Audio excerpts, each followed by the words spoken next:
You should. Oh, yeah, you can't buy a bike anywhere. Yeah. Yeah, everybody's getting outdoors and trying to enjoy it right now. I'm gonna tell you, it is, and it's crazy. I want a bike, kind of bad. Now, Yeah. I feel like I need a bike to get something done in this city. To to even be in the cool kids club, you need to try and fly the plane. I wonder, can I fly the plane blind? Do y'all think we could do that? Do you think we can get the plane up in the air and then figure it out once we up there? Like I'm gonna go climb into the. I think you can. It's like. I think I'm gonna climb. I'm gonna climb into the cockpit. Not in the cockpit. I'm gonna go in the. Do you ever see like those stories about the?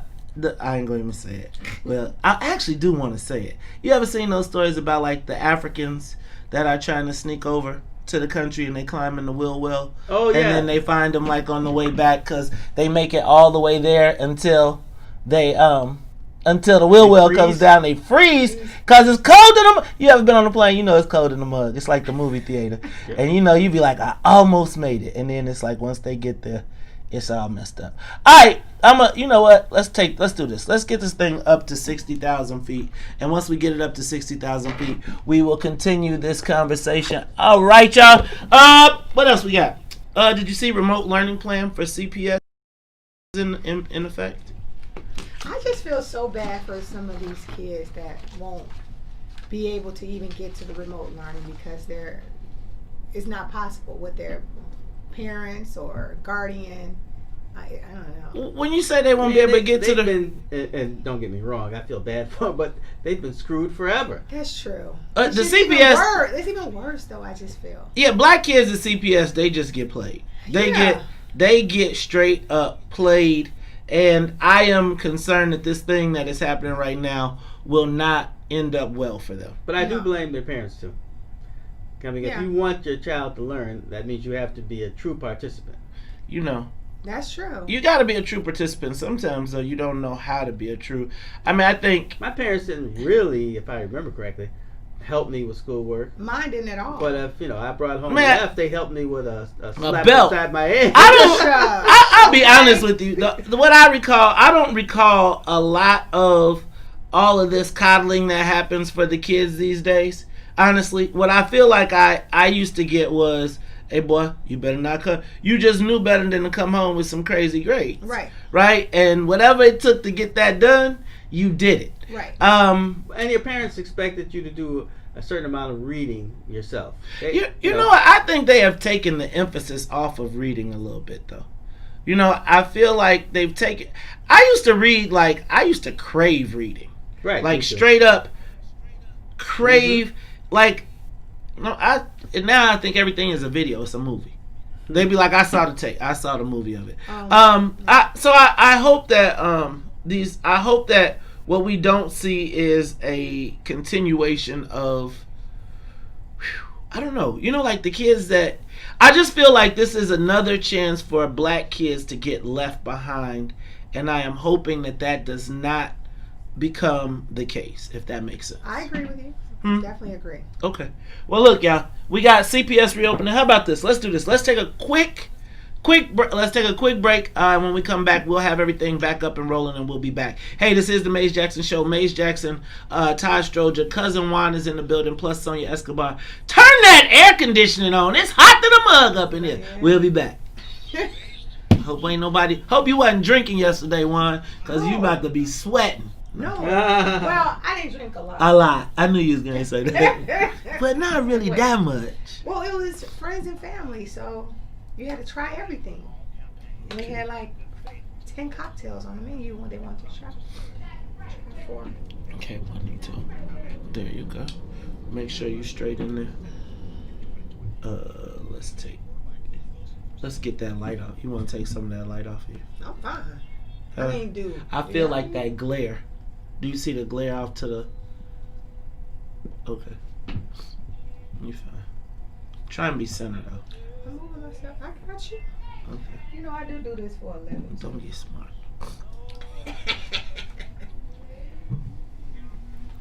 Ed Source. That was some stuff, boy.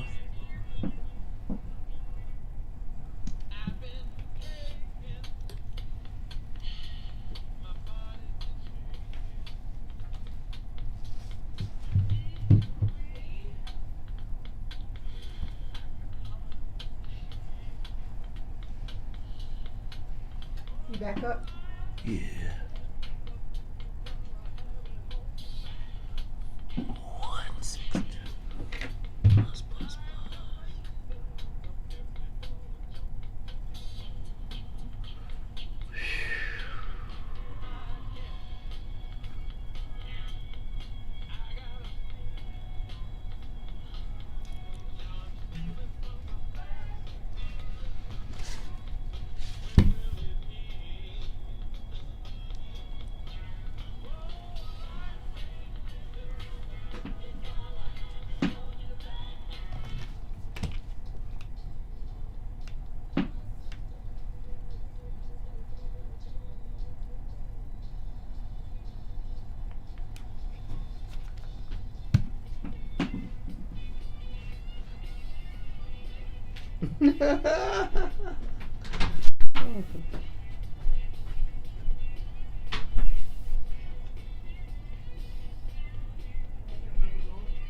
Red beans and rice. What? I'm not getting any, but that's what I would like, right? Late, not right now, but later. Yeah, right, later. Yeah. I do like red beans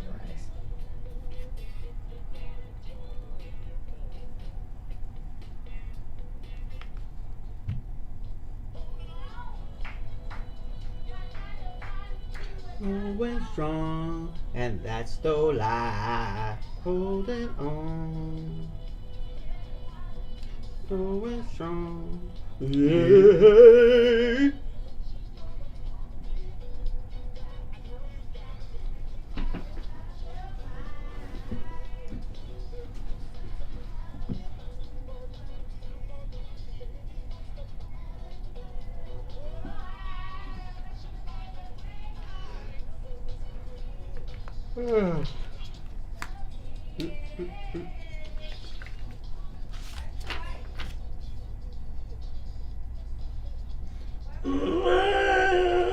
I'm holding on. It's going strong. Holding on. Going strong. Hey.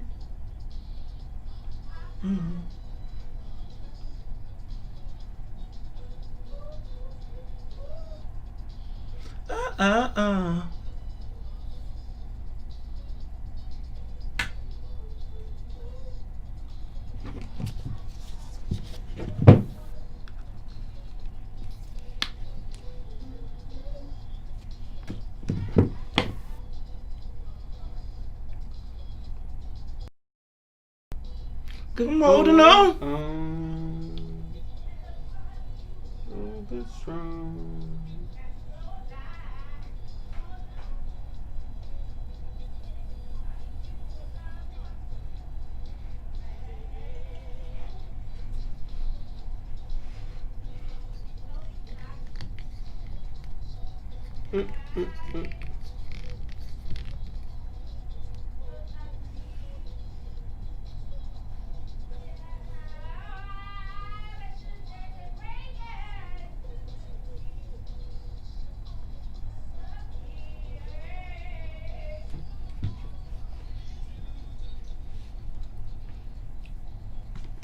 Yeah.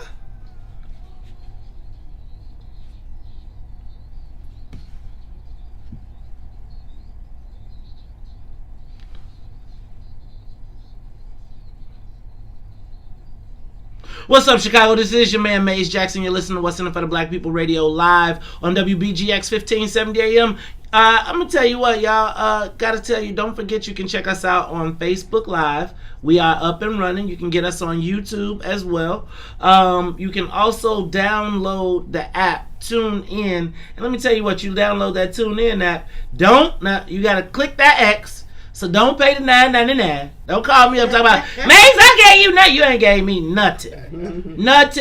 nothing. But what you did do is, what we want you to do is take that, click that, and then you can take us wherever you go. All right, y'all. I'm up and running, and I have sometimes when my gears ain't working, I get a little nervous because a big part of what we do is this social thing, and I just want to shout out to everybody who is tuning in, turning up with us. Todd, we are rapidly approaching the 80,000 people a week mark. I am looking to the point. I wanted to sing something, but I couldn't think of a song. Well, I'm gonna tell you, 80,000. Our reach is 80,000, and our numbers. Well, if you take that 80,000 and you multiply that times 4, that will put you at 320,000 people a month. Oh. Right? That's only with 2 shows. I always wanted that many friends. Right. Well, I don't know if they are friends. I think it just means whether they love you or hate you, though. Here's the thing I love about this all. It's like we can quantify it. It's measurable. Right. It's not imaginary. Very soon we will be the largest black platform in Chicago. I want to send a shout out to Carl. North America? No, well, check it out.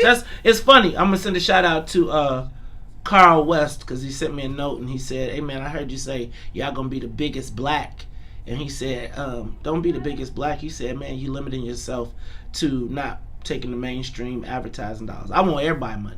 Right. Yeah, right. We want everybody money. Right. So just in case you one of those 320,000 people that don't live in the South, when you want to say South and West Side, that's how I'm gonna get us a white guest. We need us some white. I'm gonna tell you. Do you know? First of all, shout out. Okay, Todd. There are white people out there, right? No, check it out. We got, and quite frankly, we got a lot of white fans. Yeah. Right. Let me tell you, Richie Pellegrini out in You know Richie Pellegrini? I feel like I do. You do. You know him, West Central Association. Right? See, you start throwing names like that, I'm like, what? So I'm gonna tell you, hey man, I had breakfast with him a couple months ago, and he was just like, see, now what's you his tell name? I'm really hungry. Rudy Tooty Fresh and Fruity. Okay, The Rudy Tooty, Rudy Tooty Fresh and Fruity. What's that? Hot pancake house? Yep. See, don't You've mess been with around, me. I don't Don't know mess about around with me. Don't mess with me. Anyway, he was like, he listens to us every day, and it was so funny because let me tell you, we were sitting down. So you gotta understand, like, Richie Pellegrini looks just like he sounds. He looks just like, the mustache, the whole thing. Uh-huh. And he sits down, he says, "I listen to your show." And I'm like, I hear people tell us they listen to the show. He said, "No, watch this." And he said, "This is Mace Jackson and Todd Stroger." And it was like, and I was sitting there like, well, damn. But you know what? They listen every single morning. So I want to make sure, I really do feel like this is emerging to a Chicago show. I know we talk a lot about black, and I think black is really the basis of Chicago. Damn it, darn it, heck, whatever. I tried to right, whatever. Back. But I do think that what I want to do is make sure we have a true reflection of Chicago. So I'm looking for an Irishman. I'm looking for a Italian. What you think it's gonna be hard to find those? No, well, to come on the show and tell people they actually. But I want. Like I want a Polish person, a Greek person. Oh yeah. I want regular characters. You said regular people. You mean you said characters? Well, regular people, but they symbolize not symbolize, but they're like characters, right? Like sort of like Howard Stern, right? Like how everybody kind of like. So we got a guy that comes in, like Patai's gonna be the delivery driver, right? Okay, and it's okay, like when we talk about the Christopher Columbus statue, you know how we be talking about the Italians. We want an Italian here that be mad to the mug, like, "Hey man," we'd be like, "Get up off of Chris." They'd be like, "I'm gonna tell you, I man." went to school with a lot of Ukrainians. I went to Ukrainian. That Ukrainian. What's that? Is that Belarus right now where they're trying to? No, it's Ukraine. It's a country. It's a neighborhood. That's what I'm like. Ukrainian villages. It is a neighborhood. You know, Ukrainian villages where what's the people you gave? No, you gave the when you gave them the restaurant in the hotel. Oh, Reggie's. No, what's the Mr. Brown's Lounge. Yeah, it's in Ukrainian village. I know. Yeah, okay. I still call it West Side. Okay, West Side. Yeah. Nah, they renamed that junk. They renamed everything. They rebranded it, boy. I went yesterday. We were. Can I tell you, white people get away with everything. They do. Yesterday, they get to make the rules. Check this out. Hey, the white people. Now I know we got Boxville over here. Yeah. Right. However, yesterday I happened to go to Recess. My guy Carmen, new joint. 24,000 square feet of outdoor space. Do you know these fools made them out of box containers? Like the containers that come off that they ship. Yeah. They ship immigrants over here. Yeah. Those kind of like the traffic people. Right. What's the matter? What?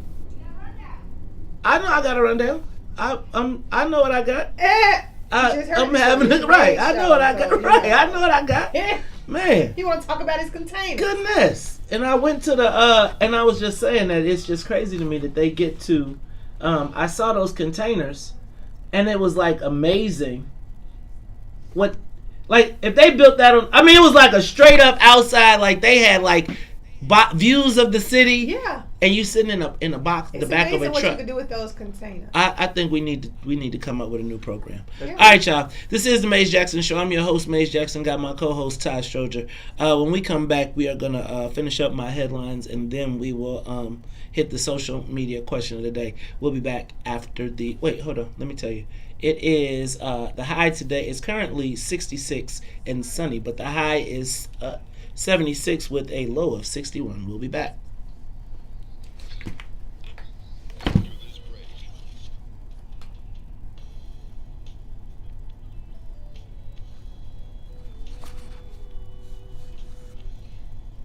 Somebody's in England doing research. Deborah Wilson said it is a Chicago show, and I think this show will also resonate far beyond. I particularly think this show will be a great interest here in England, where I am doing research. So share that bad boy. Come on, take us there.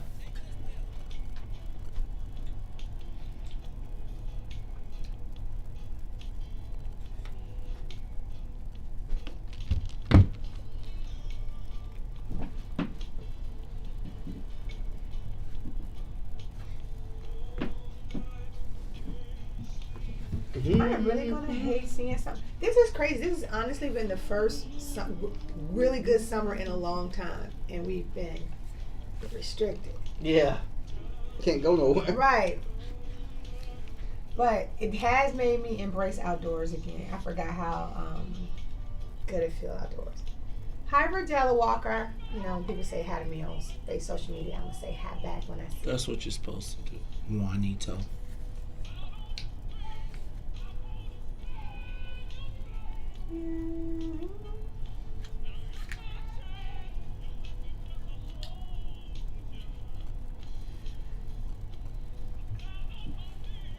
You know who I haven't seen on here? Who? Tamiko. She be on here? Mm-hmm. She come on late, but Tamiko working, man. Oh, okay.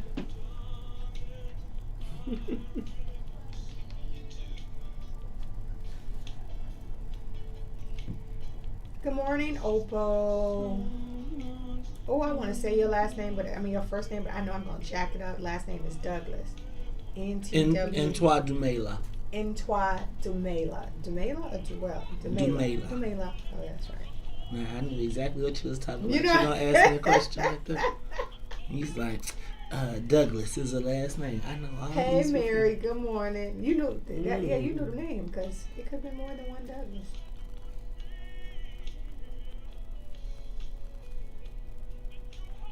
And, a lady Audrey said that Audrey Tanksley.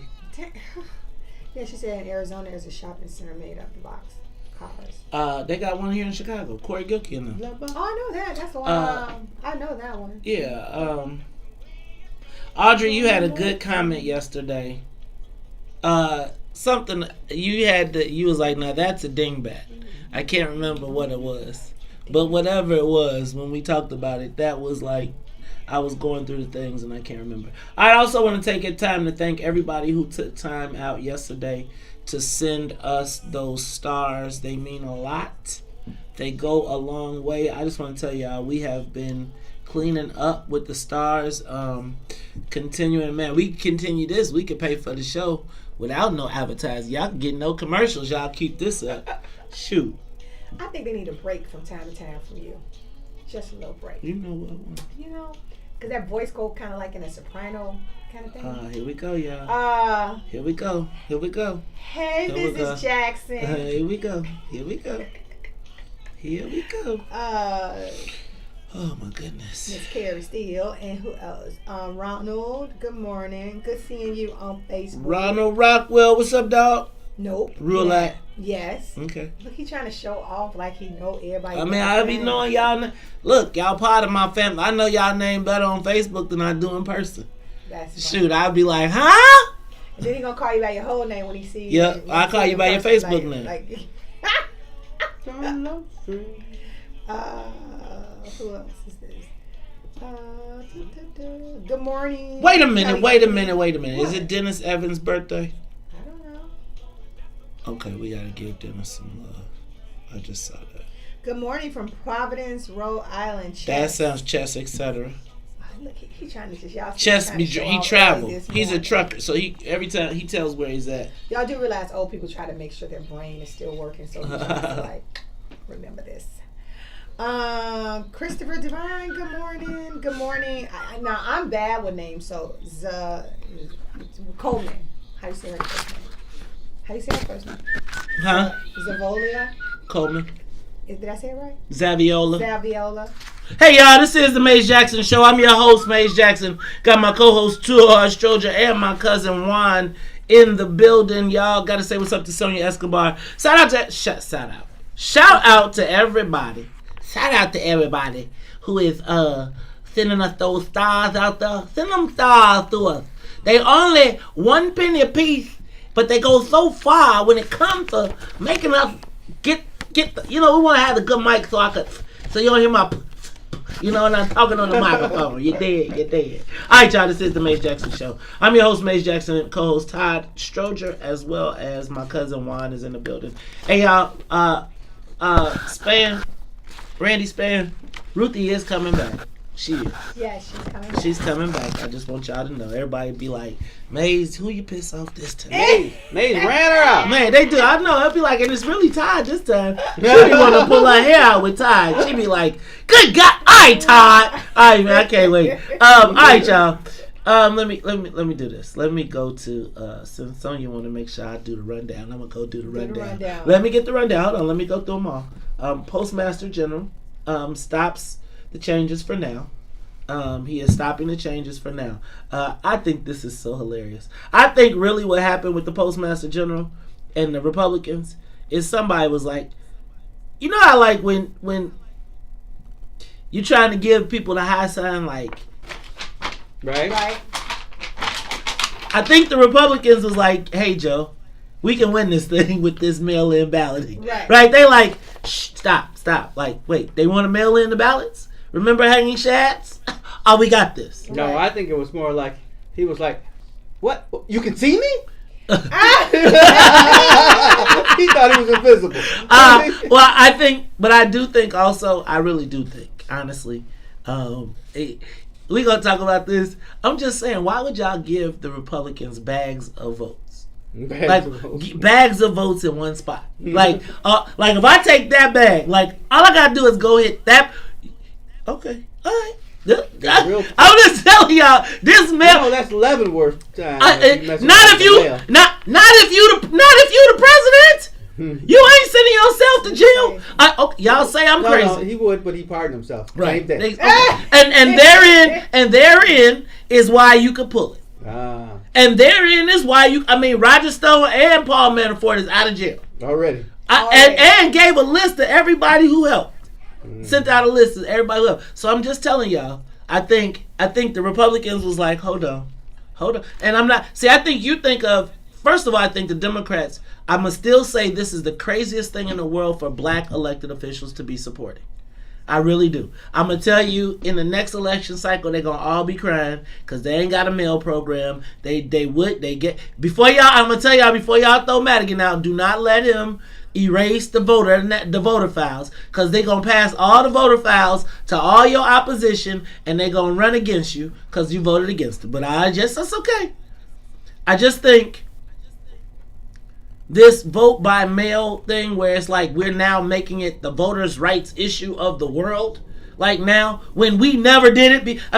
We did it before, but it wasn't so much at stake. And why do you put this election where if anything is questionable, they gonna be like, we ain't accepting it? Why everybody, shouldn't we just push to go to the polls? Yeah, well, they're gonna see that's why they pushing this whole pandemic thing. Right. See, they're pushing the pandemic. So I'm not gonna say that's why. I'm gonna say the pandemic is real. I bet you watch the Democrats. To me, part of their strategy is to drive you away from the polls and drive you to the vote by mail because they think they have a better chance of winning that way. Because people do participate more when they vote by mail.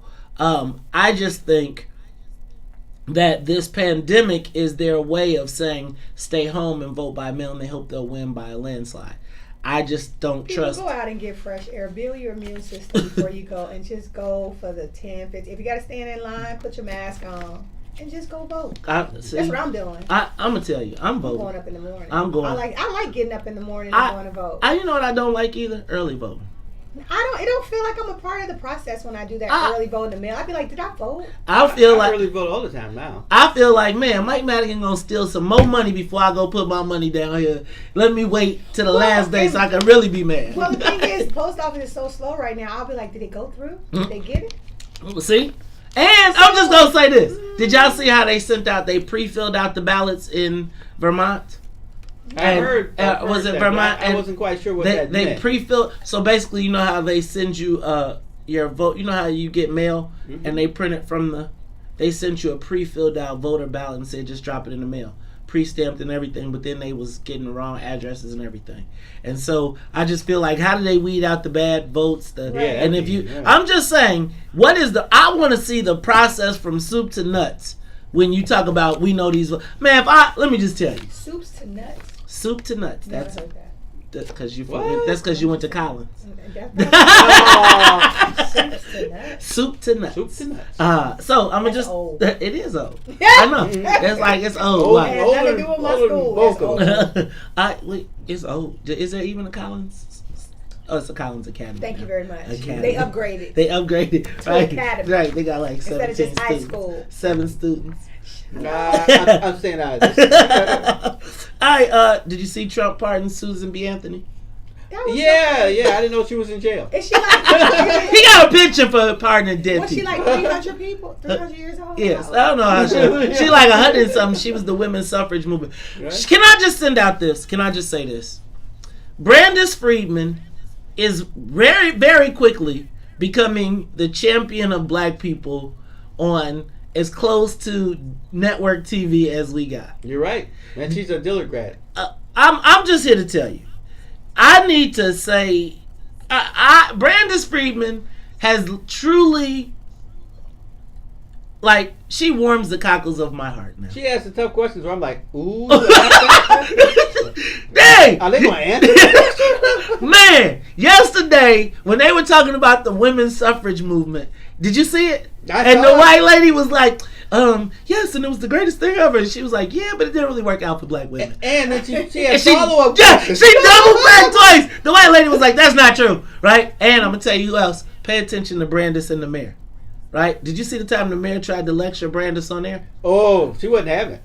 Brandis wasn't having it. And now you have to be black and watch Brandis to understand. Right? Mm-hmm. Like when the mayor says something and she covers it, she is so professional, but you can see it. You be like, she like, yeah, and she be like, but that ain't what it really said. You know, she always got the shout out to Brandis Friedman. I just gotta say, I mean, yeah, she won't let you run around the edges. Like, no, we're going right in the cut. I want to know. I mean, I cannot tell you how many times me and Carrie watch Chicago Tonight. And Brandis be asking them questions, and we both look at each other like, "Did you hear that?" Oh my goodness! All right, let me see. Robin Kelly, did you see? Shout out to Robin Kelly for being a profile in courageousness. Did you hear when they asked her about Mike Madigan? What she said? What did she say? Generally, when they have conversations like that, I kind of zoom through. So she is a profile in courage. She stood up and she said, "Can we talk about this later?" Oh, I thought you were going to say something juicy, like she answered a question. No. They, Trump is more important. I get you. So why was that a shout out? Because I'm being facetious. Oh, again, big word. Facetious, right? They don't use big words at Collins. See, we keep it just simple. R. Kelly's trial has been delayed. I know R. Kelly, like, for real, y'all. I don't even pay attention to R. Kelly stuff. Somebody I know. Okay. How about this one? The $8 to $10 billion plan to repipe the city. Yeah. Did you see that? Now that's I'm in the wrong business. I need to be back in the bond business. They're gonna have to bond that out. Well, let me tell you. The funny part is, I want to just ask Houseway when they just said the same day. Susie Park said that we got a $1.2 to $2 billion shortfall in $2 billion shortfall in infrastructure funds, and if we don't get a bailout from the feds, we're not going to be able to do the stuff that we already promised. This will be money that the city will guarantee through tax revenue, but it has to pass. I mean, there has to be a study, and then Standard and Poor and the guys say, well, you actually will be able to pay this, or it won't happen. Well, they didn't have a plan when they asked yesterday. Shout out to my boy Randy Connor. Randy. Shout out to the Men of Phi Beta Sigma too.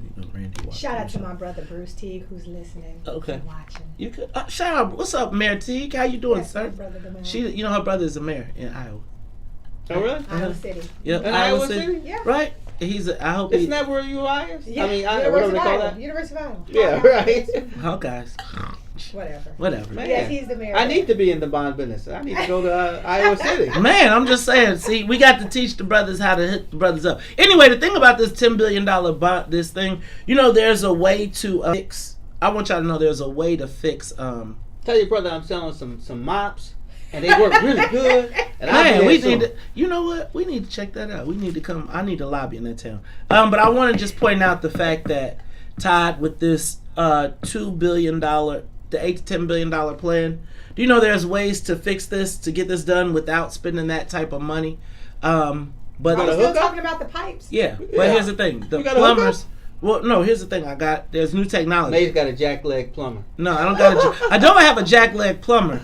What I think is interesting to think about is, the way that this thing is put together. Did you know they could solve the lead and the water problems pretty quickly? Oh, you mean by sheathing? Yes. However, and they could get it done in like 5 years. Hold on, I'm gonna tell you. Yeah, I remember. In like a few years, but the plumbers want to replace all the lines and take 30 years. Pipe fitters. The plumber. This the plumbers. Because that's more lifespan of their careers. Right. They want to stretch it out to be a 30-year job and let the people get Let me stop. Anyway, they rather have a 30-year job and let people keep having lead in the pipes than fix it. They're gonna try to protect there. So I just want to know who we got in the plum. Okay, when Well, I hear billion, what you gotta start doing to get in the decision. plumbing business? That's my point. All I'm saying I is, only know how to use a plumber. plunger. Plunger. That's all I know how to use. you be right filling up the toilets. That's terrible. Eee! That's too much information. I'm a Look, it's the Maze Jackson Show. We'll be back, and I promise you, we'll ask the social media question of the day. We'll be back. Okay, now can I get some action? Yes, Christopher Divine Hawkeyes, baby. Good morning, Mike Love. Hey, Mike Love. Mike Love in the deal. I'm enjoying y'all stuff that you're doing. Mike Love tuned in.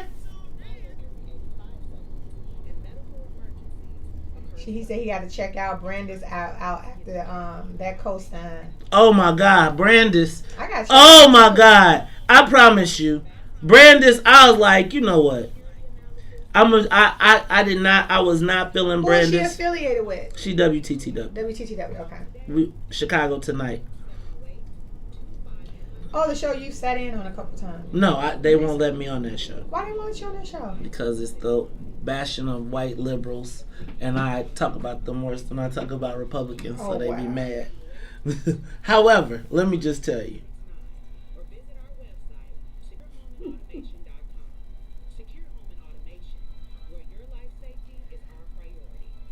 Thinking about you. Good morning, Betty Jones. Oh, hey, Magno. She said they will steal papers and electronic votes. Right, Maggie. That's all I'm saying. I'm just telling you. I'm going to the polls. Hey, Vicky Giddings. I thought I saw, what did I see on here?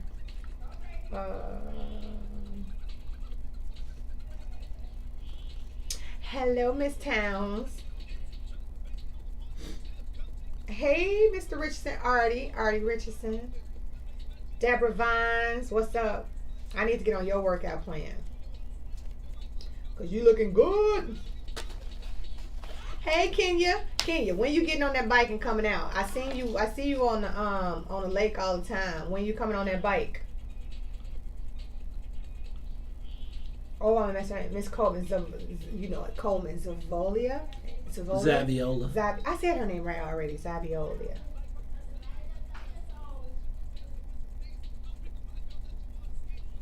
Oh wait, is somebody saying contrast? Where is it?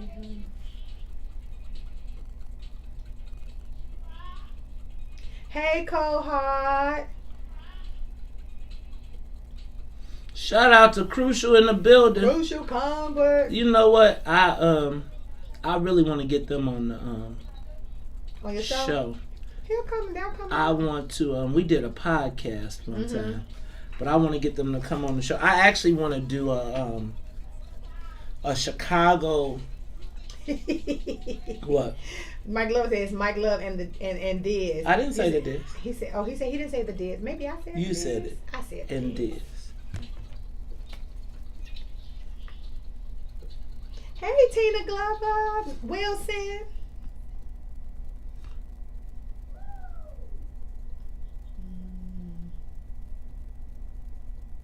Somebody said they would never get Maze on Chicago tonight. It's WTTW. That's what Sesame Street come on. You silly. I gotta go watch it sometimes. Well, sometimes they play like the old concerts, right? I've caught that before. Chicago tonight. Do memberships have to pay for that show? Love you too, Cohort.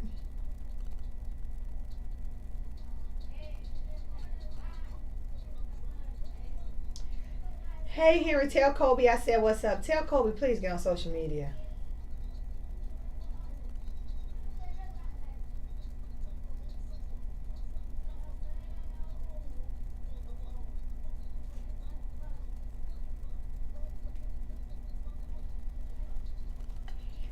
Channel 11. It's still Channel 11 too.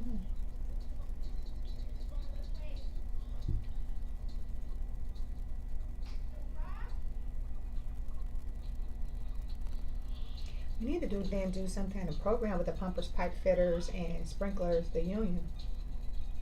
Sesame Street is on HBO, Audrey. You mean to tell me you gotta have cable to watch Sesame Street? I don't know. Ruthie, who is this? Ron's Ruthie will be back. I'm just sitting in. I don't do mornings like this, but she'll be back. She will. Maze announced that earlier.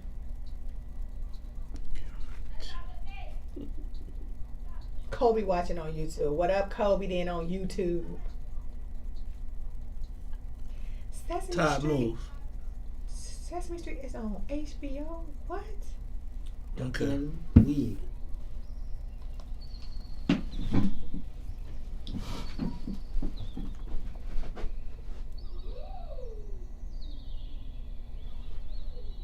Morning, Felicia.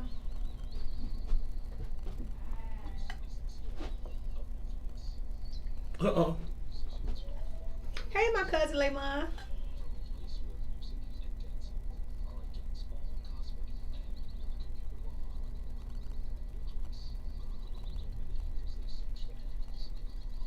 What's under the scarf? I don't have a scarf on.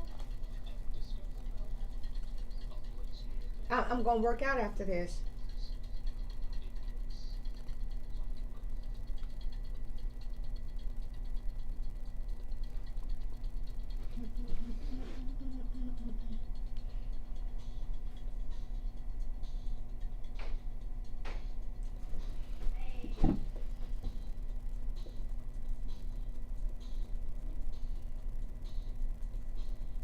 I want that radio voice back. Good morning, Angela Kilpatrick. Good morning.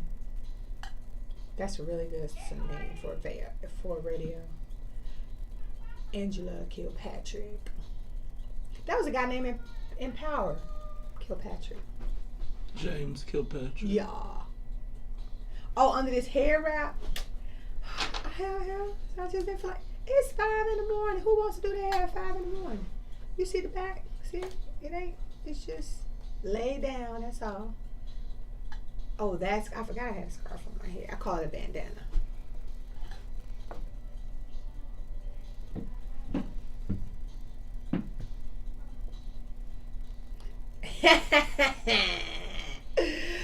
Felicia said Juan is back in the house and Maze didn't wait all the way till Friday. He didn't wait till Friday last week. He wanted me here every day, but I'm on his workout program too. I can't fall off because I'm an inner fat girl, and if you give me too many days off, I'm gonna give every excuse not to go back. So I need to stay focused. And I normally go at 7 in the morning. Shout out to my walk, trot, and run crew. We work out 6 days a week, 5 to 6 days a week.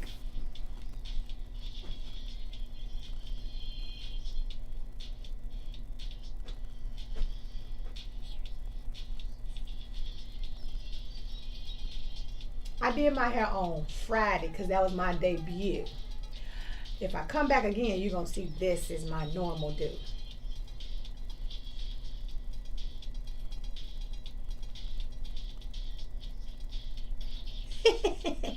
Say her name.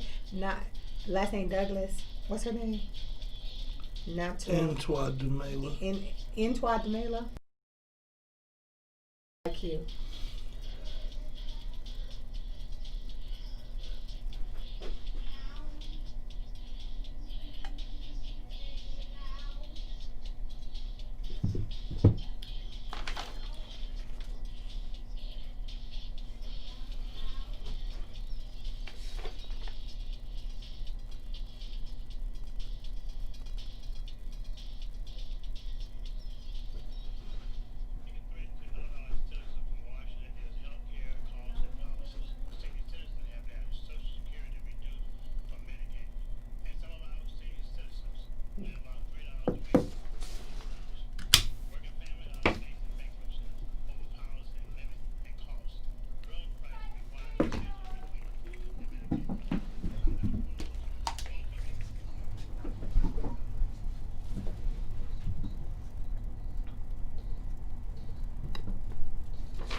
All right, y'all. This is the Maze Jackson Show. I'm your host, Maze Jackson. Got my co-host, Todd Stroger, as well as Miss Sonia Escobar, and Cousin Juan is in the building. And y'all know what?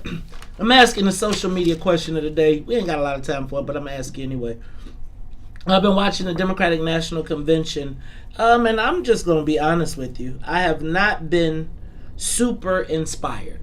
It seems now I've been to the DNC on a variety of times, so I guess I have a different sense of it, if that makes sense. Yeah, because you've been there. Right. So you know the energy. Yep. Right. But even watching it, because I'm a political junkie, I haven't found the energy there that I think they need. And I guess my question now is, what do the Democrats need to do to get black folks to vote? Replay Michelle Obama's speech. You thought Michelle Obama's speech was... I thought it was amazing. Of course you did. I did. That's the only thing I've watched this whole thing. Because that's what y'all do. That's what y'all women's do. Y'all women's love y'all some Michelle Obama. We do. We love Miss Michelle. Yes, we do.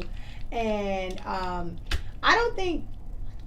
don't look at the Democrat convention to sway my decision because to me, I think everyone is rehearsed and everything like that, and it's like this kumbaya. I look at during the rest of your trail. I really don't look at the convention to pump me up.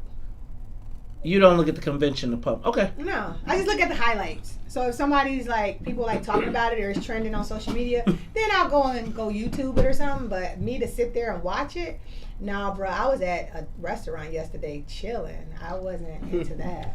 That's just keeping it real.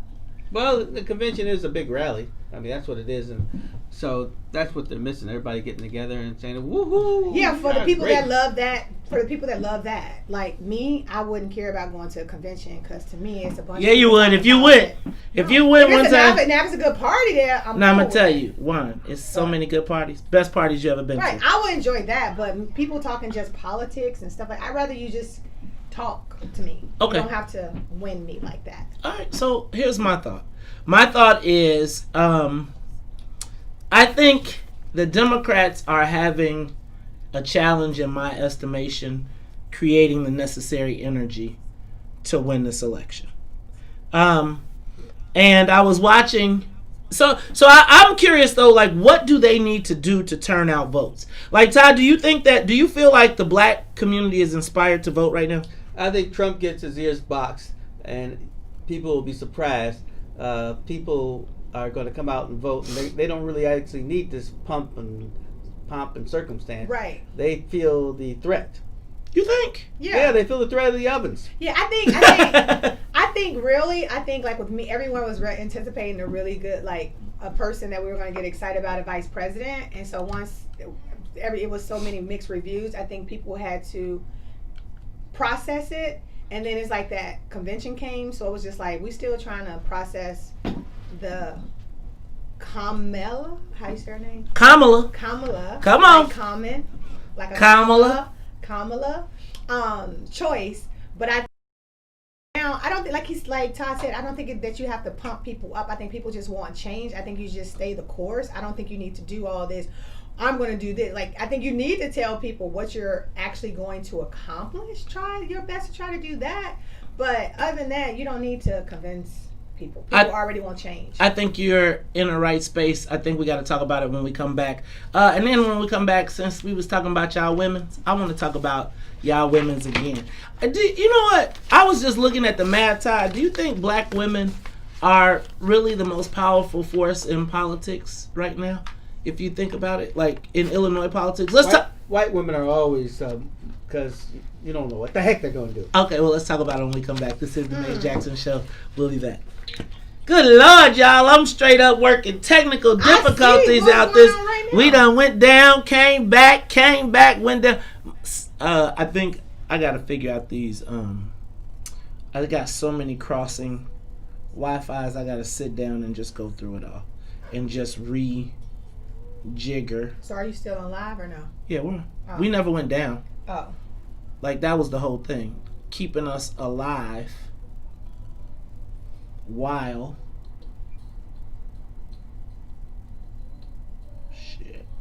Shucks.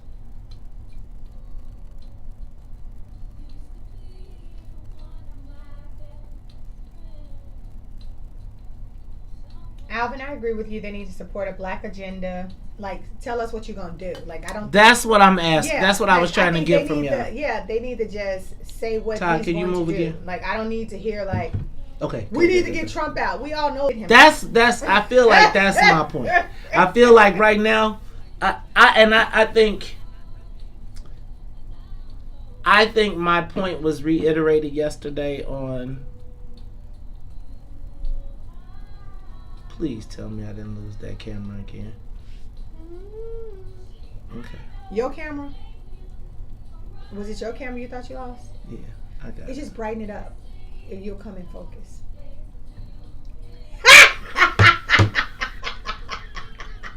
You know, you walk right into that one. You know you walk right into that one. We gonna play today. Alright, since we going there. You Look, walk, Todd, but you Todd like so walked into that one. That's because I'm walked focused into on that. other stuff. I'm around here trying to get this I jack get bad you. boy. I get But it's you. all But good. you It's walk all right good. into that You one. gonna hit me when I'm working. Alright, you gonna punch me when I'm at the gig. Alright, you know you don't supposed to come to nobody's job messing with them while they at their job. But you wanna come to my job and mess with me, huh? Right. King sent you 50 stars. Todd, Yep. hand me Thanks, that piece King, of for the paper right 50 there. stars. Which one? Right here? This one? Oh, I did. You know what? It's okay. That's okay. I'm gonna have to switch out in a minute, and we'll switch Juan's camera. Actually, Boosie said May's face on that brighten up. Are y'all having fun? Y'all want to act up when you know how it go when company here and you act up because you got company, and then I'm gonna see y'all. I'm gonna be to see y'all in a minute, right? Y'all know I'm gonna be to see y'all. Then y'all gonna be mad, talk about May's bogus.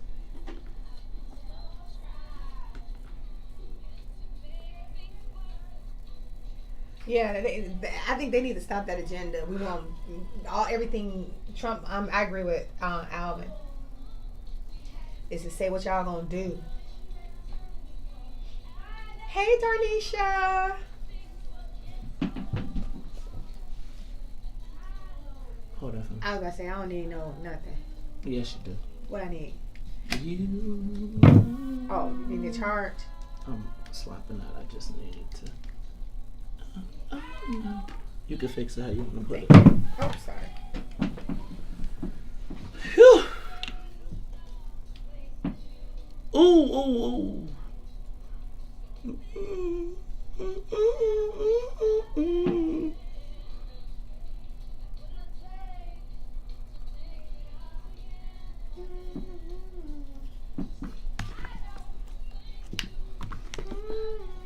I always wanted to learn the song, words to this song, because it sounds so pretty.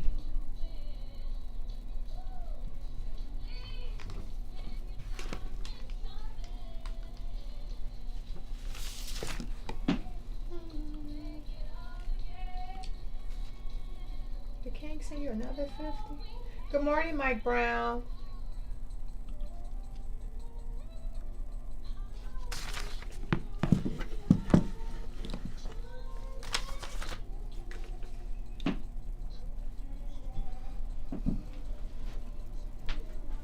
Kenya, that is Sonia singing. Y'all can hear her.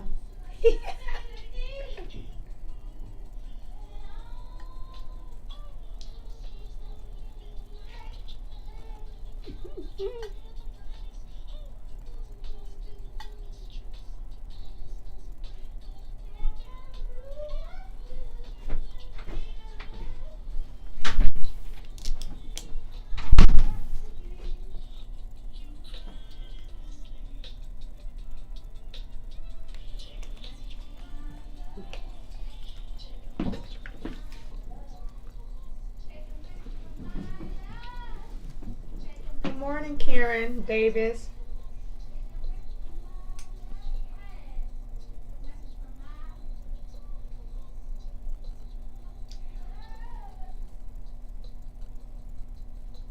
Oh, they said one. Whoever is singing in the background, LOL. Sounds like cat in distress. Mike Lewis said she sounds like a cat in distress. Sonia, they say you sound like a cat in distress.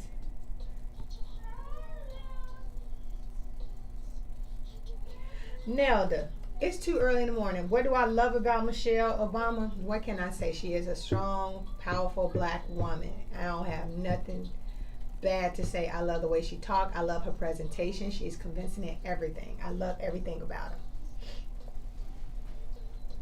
She ain't got to do nothing. She's from Chicago. She represents us. So that's how I look at it.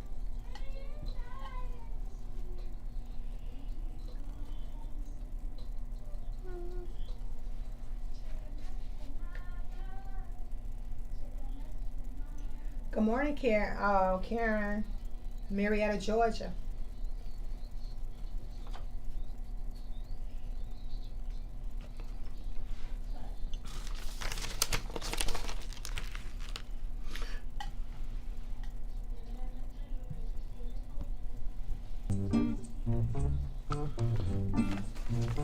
Ain't no hocus pocus.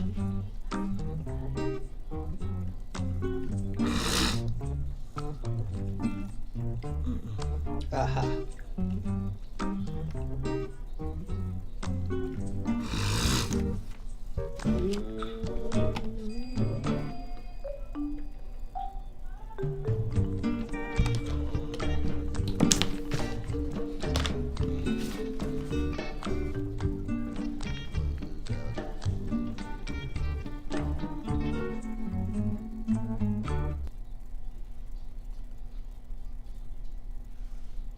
Shine, shine, you're beautiful inside. Hey, rise up, rise up. Don't you know you can... Wake up, Chicago. Wake up, world. This is the Maze Jackson Show. It's 7. You know what it's 7:09 means. You got 51 minutes to get there. If you are doing your thing, you're on your way to work. Even though, I don't know, I think they making everything go backwards. Let me say what's up to the rest of the team, because y'all know how we do at the top of the hour. Got to say what's up to my co-host, Todd Stroger. Todd, you straight over there, man? You wait? Man, right. You sleep. No, I was reading, but I was thinking, man, I'm pretty tired. I gotta listen to Maze. I heard you, Maze. Todd, this is Todd. This is usually about Todd's nap time. Is it? He goes to sleep on the show about 7:15. He checks his eyelids for hope. Like, I literally thought your eyelids were closed. That's generally when Maze really starts talking. I'm like, okay, here's my chance. So I'm gonna tell you, that is my co-host Todd Stroger, and my cousin Juan is in the building. She will be back on Friday. You're not coming back. So I said, when you said that, I said, Todd, she sound like she on a Tuesday, Thursday. We got the Monday, Wednesday, Friday program. I know how these things work, Well, I'm going to take off Friday from working out. I'm going to take off Friday from working out. So that's why I know I'm going to come Friday. Okay. You could just work out on the way here. Ride your bike. Jog. No. Through this neighborhood, you know what I'm saying? I'm not scared. I'm not scared neither. Even though Vince Bass called me up the other day. You should be scared. This neighbor's all right. Vince called me. Right, it's River North you got to worry about. Yeah. Vince called me up the other day like, man, you all right? I woke up to a text, right? Because, I'll be sitting in the chair, sleep in a mug. Right? 6:30, I'll be... Vince like, man, I saw somebody got jacked in a black Porsche in the... And I was looking around like, damn, what a way to wake up. Yeah, right. Like, damn, I'm riding. I just ruined my whole coffee. All right, y'all, I want to talk to y'all today. I got the phone lines open, 872-259-7474, 872-259-7474. One of the things I want to talk about, Todd, is, and I think Juan hit on the head, what do the Democrats need to do to motivate black people to turn out? I'm going to tell you that I saw Jill yesterday. Come on up and we'll talk about that. But I feel like there's a lot of divisiveness politically, particularly in the Democratic Party. I think we saw a couple different versions of it. One of the versions we're going to talk about at 8 o'clock. That divisiveness was between the progressives and the... What do they call those? What's the Clinticons, or what do they call them? Oh, like the neoliberals, right? The Rahm Emanuels versus the progressives. He mentioned neoliberals, the liberals, the progressives. See, all that bull. Conservatives. Yeah, because he said there's a fight between neoliberals and liberals and neoliberals and progressives. Right. And it played out yesterday on. If you watched ABC 7, you saw it last night.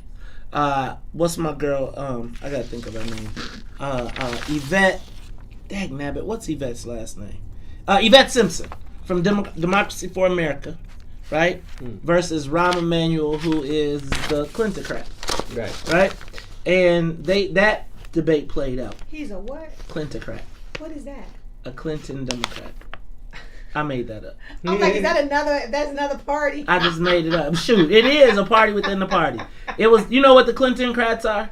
Let me tell you what the Clinton-crats are. Aren't they neo-somebodies? Yeah, they're neoliberals. Right. The Clinton-crats, but I'm going to tell you, this is how I'm going to put them in perspective for the young Democrats that's out there. They were the people that when Todd and Alderman Burnett and them became the chairman of the Democratic Party, they all, the chairman of the Young Democrats of America, they all left and started a different group. Because they was like, we not finna run by them Negroes. And right? Like J.B. Pritzker, Ann Williams, Mike Carbonargi. Look, they was running the Young Democrats of America. The brothers finally get control. All the white people like, I'm not finna be listening so what to did they Negroes. start? They started DL21C. Yeah, that's it. DL21C, which was a group for white rich kids who did not want to be Young Democrats, and they didn't have to be. So... Anyway, okay. I think if they want black people to pay attention, they need to put Rosewood, Schindler's List, and maybe King of Kings in heavy rotation. King of Kings. What's King of Kings? Oh, it's an Easter movie. Easter when Jesus got killed. Right. Right, we both said Easter means Jesus got killed. All right, so that's one of the fights. Then there's this there's this fight that I really think is like a non-fight that it seems like is getting played a lot. I'm about to get in trouble here. But it seems to me as though there's a lot of the women card getting played right now. And when I say, you know how they say the race card? Yeah. Right? I feel like the women card is being played to the ultimate max right now. I think Donald Trump, with his grab him in the cooch, I think they didn't get enough of it from the last time. And they feel like, so we got to make y'all remember that he's, right? But I was thinking about this big debate about the attack on women in office, and then I saw that headline in the Sun Times about the women Democrats will not let the woman hater off the hook. And then I started thinking about my experience here locally, and I was just going to say, are women really discriminated against politically in Illinois? I think women have done very well here in Illinois. I'm curious to know. Because here's my thing, right? I feel like there's always this. Okay, let me not say always. Let me say that I feel like there is this narrative that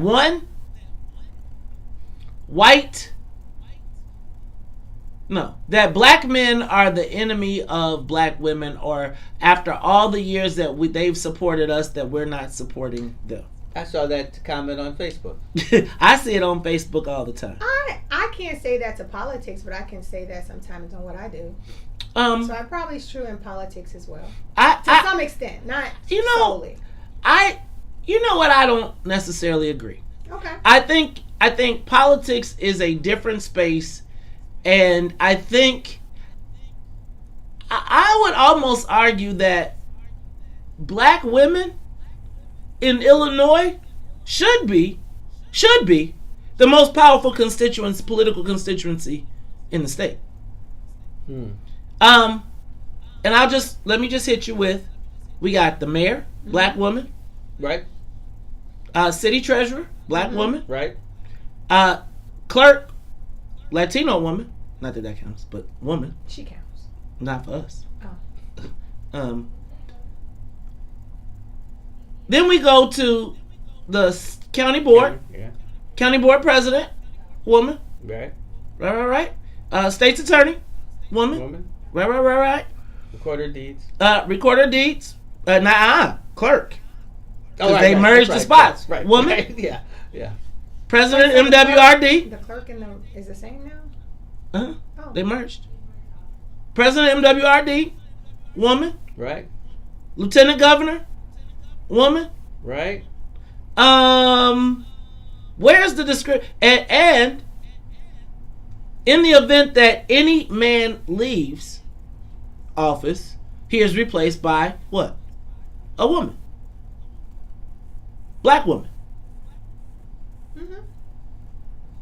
How's that working out for us? I'm gonna no. Go ahead. Because I really want to point this out, only because I think I really think this plays into the conversation of this it extrapolates all the way up to the Kamala Harris thing in Illinois. But I feel like black men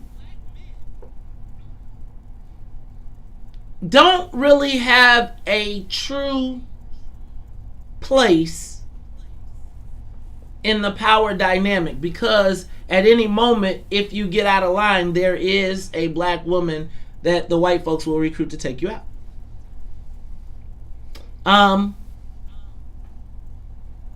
I'm curious. Talk to me about that. And realistically, one of the other things that I think is an issue with that becomes that when it's time for a fight, remember when I told you about when it's time for a fight? White men don't want strong black men in the room for a fight. They They want, cause again, there's no threat of force. I'm gonna take a page out of Two Sons. I said what I said. But can you whoop my butt though? Can you kick my ass though? Right? I don't know until we actually fight. Right. However, when is the fight, and where do black men fit in the fight? It goes also to that thing I was talking about yesterday when we were watching Channel 11 and they were comparing black women to white men, right, in earnings, right, and in all of that, like almost like the black man has been negated politically. Right. Think about when it was time to think about who has been you ain't heard no white men striking down black men. You haven't. And even when you thought about when the black man tried to stand up for cannabis, right? We put 2 women in charge of the cannabis program, right? No black people, got none. And if you say something about it, then you're attacking black women, right? Let's talk about this when we come back. Do you think they purposely did that so that it appears that way? I think, what? No, I didn't say nothing. The way you look. Because I don't like when him and Todd co-sign, like they look at each other with the eyes. But let's do this. They be like, so, Juan, this is what I want you to do. I want you to save that thought, and then I want you to come back, and I want to talk about it. Because, realistically, where is the opportunity for black men in the Democratic Party of Illinois? But where are the black men for the Democratic Party? Do the same Negroes that they tell them to go put the signs out in the street. This is the Maze Jackson Show. We'll be right back.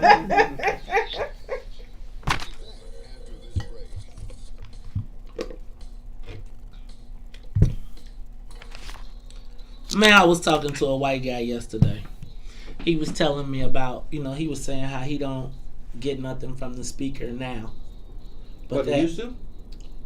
That he worked, he was on the program. And I was like, the program was, I worked there for 5 years. I got done. And then they helped me get my first client and they ain't helped me no more. Well, shit, they don't have to.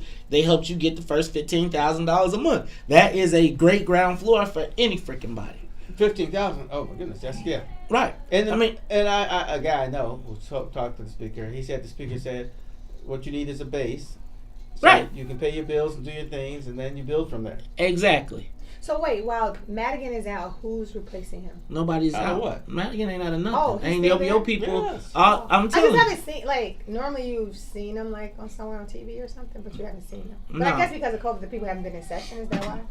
Well, yeah, that too. Right. They really have been in session. Okay, gotcha. That too. I think it's right now. I feel like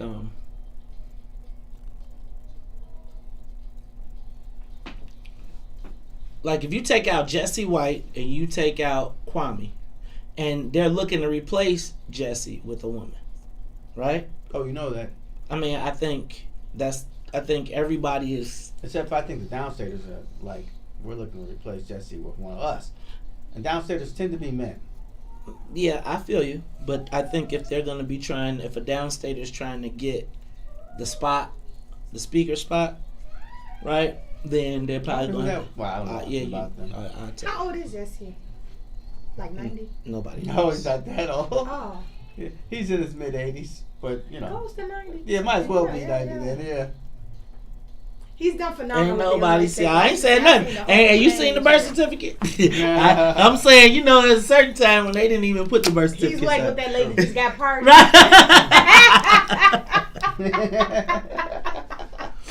He was marching with the wolves up for that. Hey, Todd, I'm going to need your phone. I'm going to call Bill at 7:30. Okay. Okay. What, 7:23? Who's Bill? Anthony.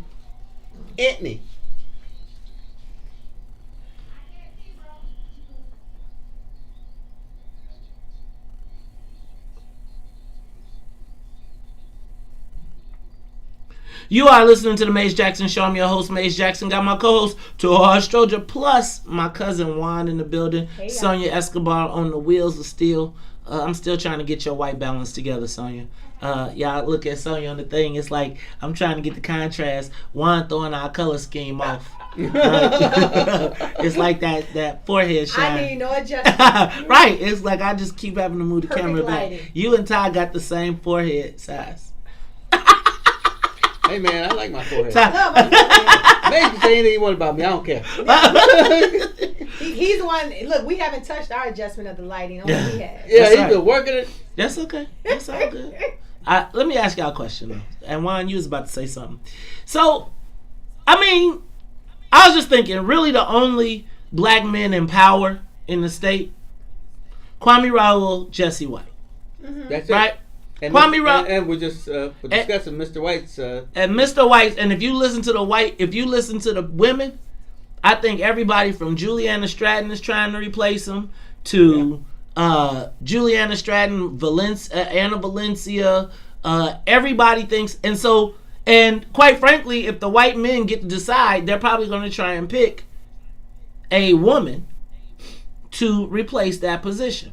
What opportunities are there for black men in the Democratic Party of Illinois? Well, I don't know, because I guess my question would be, what black men are great candidates for Illinois? I don't think well, let me start by saying that I think there are plenty. I think that great men candidates know that they will get less or no consideration when it comes to getting the pick, right? So who's doing the picking? Madigan.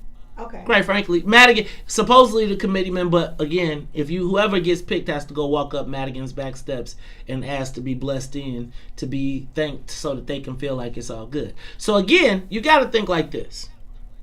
Realistically, why is a black man a Democrat in Illinois? Like, honestly, like we're not in the discussion. I really don't even know why. So what are you saying? We should start our own party? I'm saying, I think we gotta. I don't know exactly what I'm saying. I'll be honest with you. I was driving to work this morning, and I was looking at that headline. And when I saw that headline of the man hater, blah, blah, blah, blah, blah, I then thought about that letter that I got, right? That said that by speaking up on black issues, I was attacking a black woman, right? This woman is the mayor of the city of Chicago. Like, you're the most powerful person in the state. Like, who cares what Mace Jackson has to say, right? Like, realistically, you signed up for the spot. Now, I'm not saying who cares what Mace Jackson has to say, because I care. Mm-hmm. But my point is that I don't really know if there's an opportunity for black men in the Democratic Party. Well, I can say for myself, with black men, period, I think they have to be seen. No, they need to be seen. Like, really, like typically you'll look at, like, I can look at somebody like, oh man, he'll be a great mayor, or he'll be a great person in politics. Like, these days, I don't see black men rising up. And what I mean by that, like, even with all the stuff that's going on in the black movement, like from the looting, like, who is that voice of a black? Like, I just think, me as a woman, I'm looking for a man to come and speak on our behalf, and that hasn't happened. So I'm like, do the black men even care?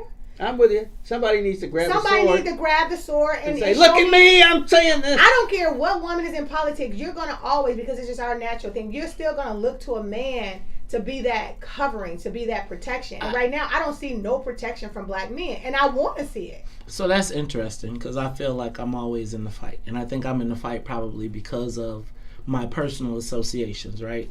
And always being in the fight. But you have to be in the right spot to be noticed. To be right. That too. And I think that the highlight spots are given to black women, right? Like, the people that put the stage together be like, yo, the white guys be like, you want that? Let's get a white woman. I mean, a black woman. But let me go to one. I know a guy who says that he's in the political, but he's behind the scenes type of guy.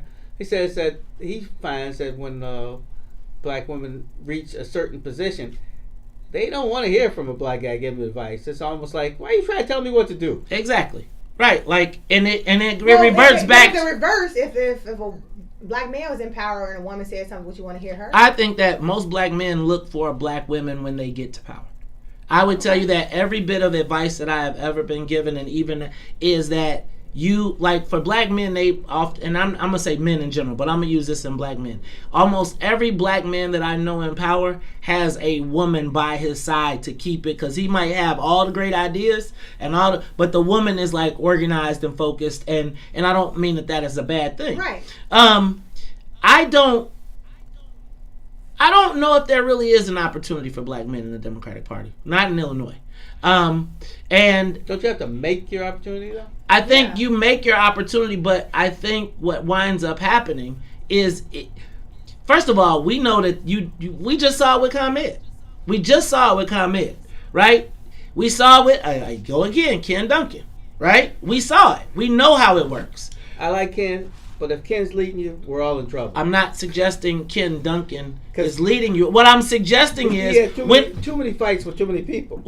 He had one fight with one person. No, I mean in his own group. I'm saying no. Here's what happened. Let's back up. When they needed to find when they needed to find somebody to go after them, what do? They go find a black woman. Now, I'm suggesting that right now, and even when you talk about the fighting for us, that's what I wanted to get to. Uh-huh.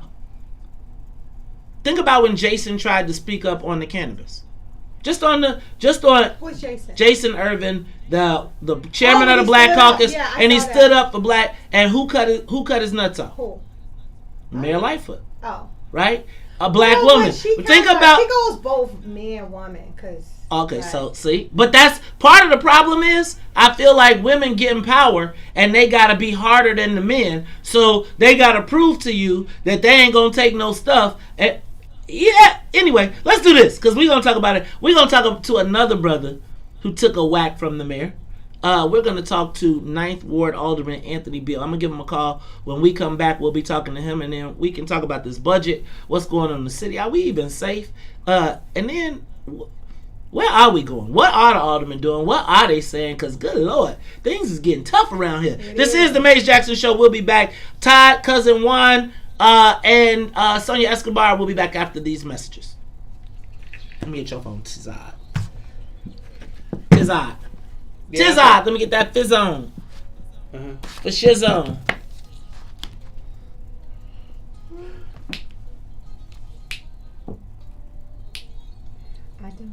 No bad luck, baby. I don't wish you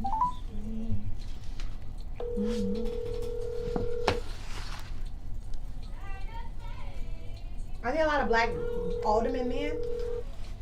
Not really. No. They're starting to fall off. A lot of black. There's always been a lot of black women. When I say always, I mean like. And every time somebody goes off, they replace them with a woman. Like. Your call has been forwarded to an automatic. But then are black men mentoring other black men to get into that space? What black men? Where you gonna mentor somebody and you ain't in it? I'm saying like. But what I'm saying, here's what I'm saying. Like an alderman. I'm saying they got their staff, but here's what I would say. Most spots are not. Almost everything gets appointed. Like most people get appointed to the spot. But that generally does come through the ward itself. Hello? Right. I mean, you're going to recommend somebody to the mayor. Right. Yeah. So I recommended a woman. Right. And see how, and she double crossed his ass as soon as he got there. No, real talk. Who did you recommend? Michelle Harris? Double crossed. I mean, know her. Man. What does she do now? She's still there. Alderman? Mm-hmm. Where? Here. 8th Ward. I can't get him, so if he calls you, then we got it. We'll continue this conversation.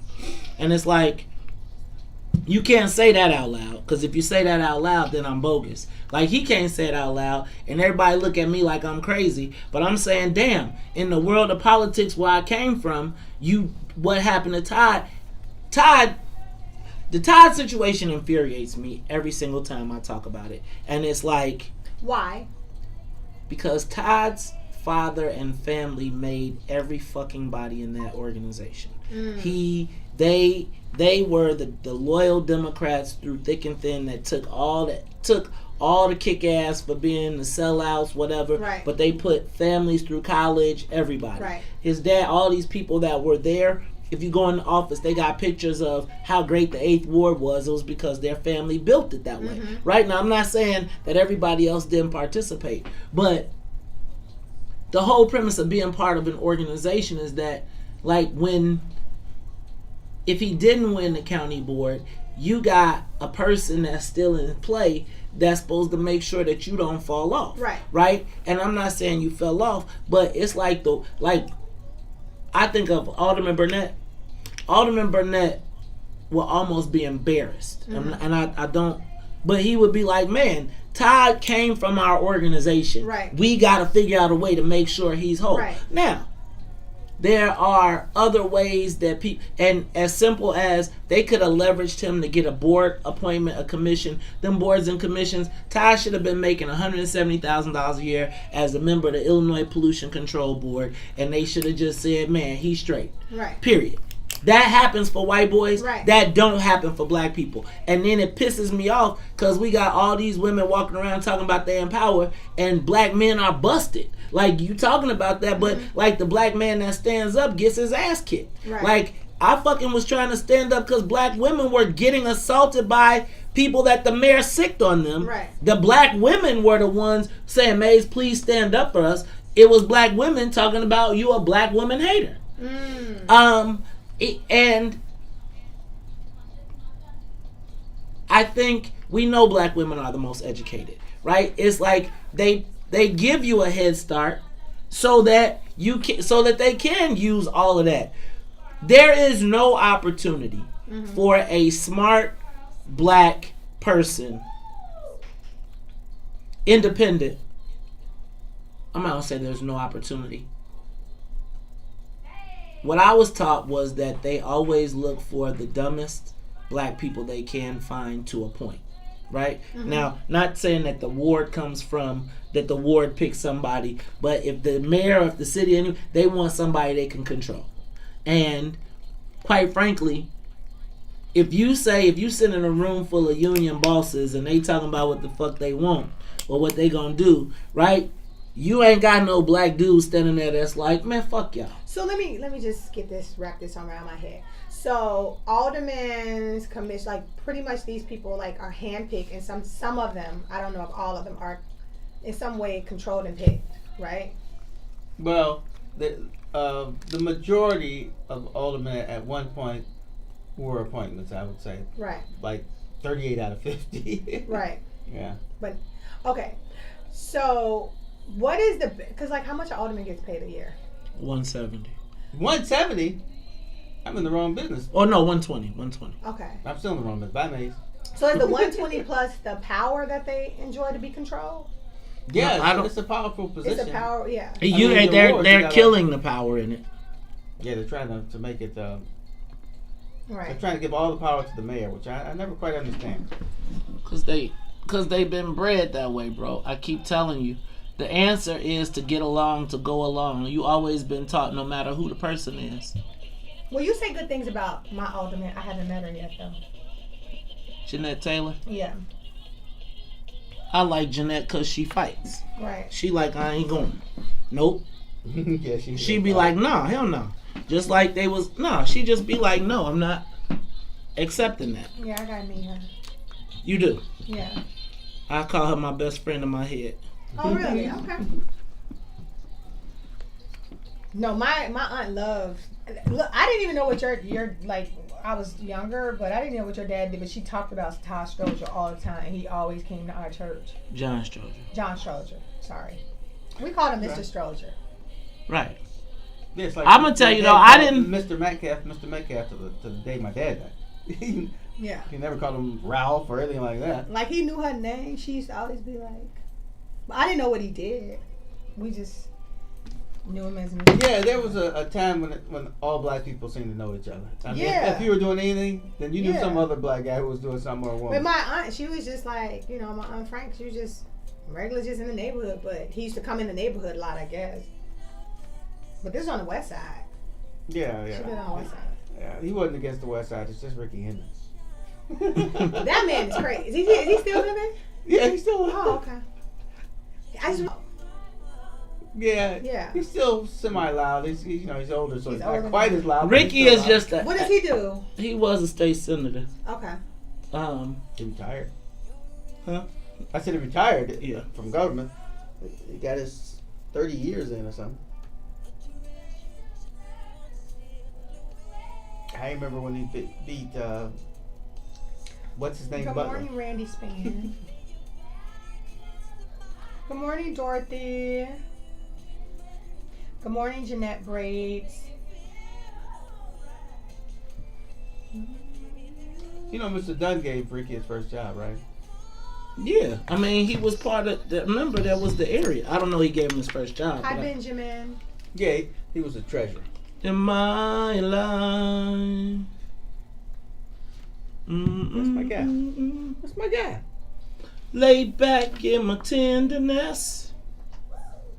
This a night you won't forget. Girl, I need your sweet caress. So, fantasy. 2 points on the brink of ecstasy. Come to me, girl, and I will keep you warm. Shadows of the night. Good morning, my cousin Wendy. I will make you feel so right.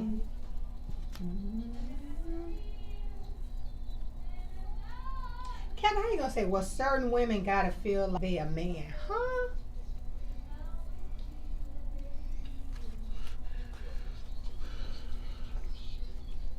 Morning, Eric.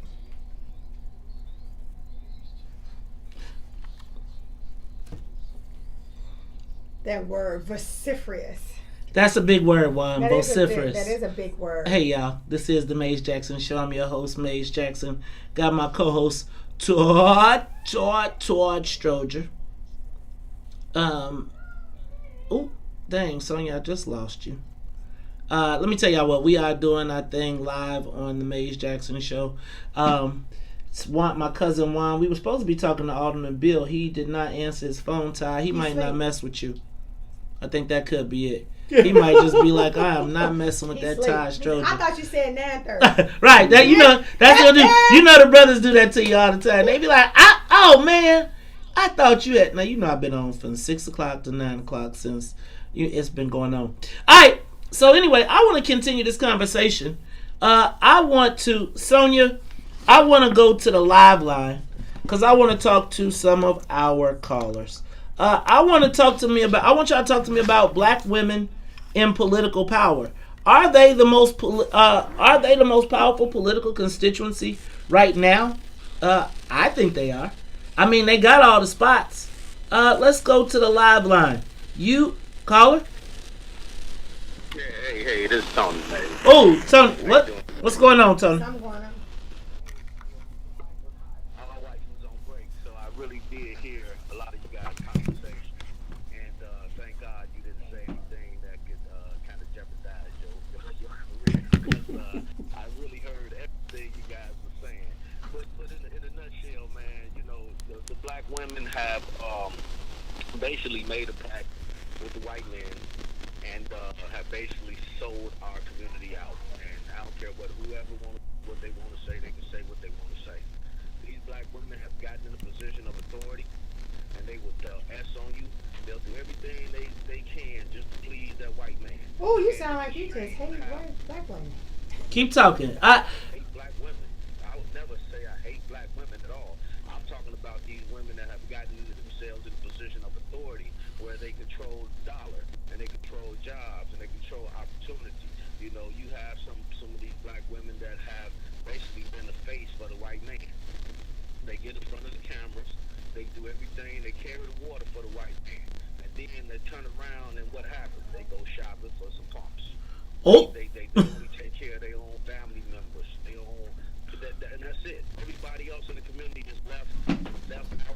What examples do you have of that? I think you made a bold statement. Give me an example. All right, let's stop. I'm gonna stop because I gotta stop you right there, bro. Because something is wrong with that call. It can't be the wire because we just used it. I think it's probably his phone where he was at. Right, something like that. All right, go ahead, Juan. You want to respond to that? Well, no, I just think he made a bold statement, and to me, when people give bold statements like that, especially women, period, I think you need to give me. Don't just say what you feel and give me a fact behind that. Like for you to make that saying we're just doing stuff to be following white, that's just like slavery. That's not, no. And some of the people in power are some of my friends, and I know what they're trying to do and what they're doing. So I just take offense to that because I don't think that. And I just feel like if you think, I just put it in the position like if it was the flip side, it was all men and 2 women, would this still be a conversation? I think that if it was all men, I don't think it would be a conversation because Right. I think it would be a different Right. approach. I think that oftentimes sisters look to get along, right? They Right. look to not create a step. And I think that it's funny that you would mention that, because I think there's a lot of people that are our friends, and again, we can always go kick it. But when it comes to the economics and we look around, I guess my challenge always in these scenarios is we're always cool with everybody until it's time for the money to be split up.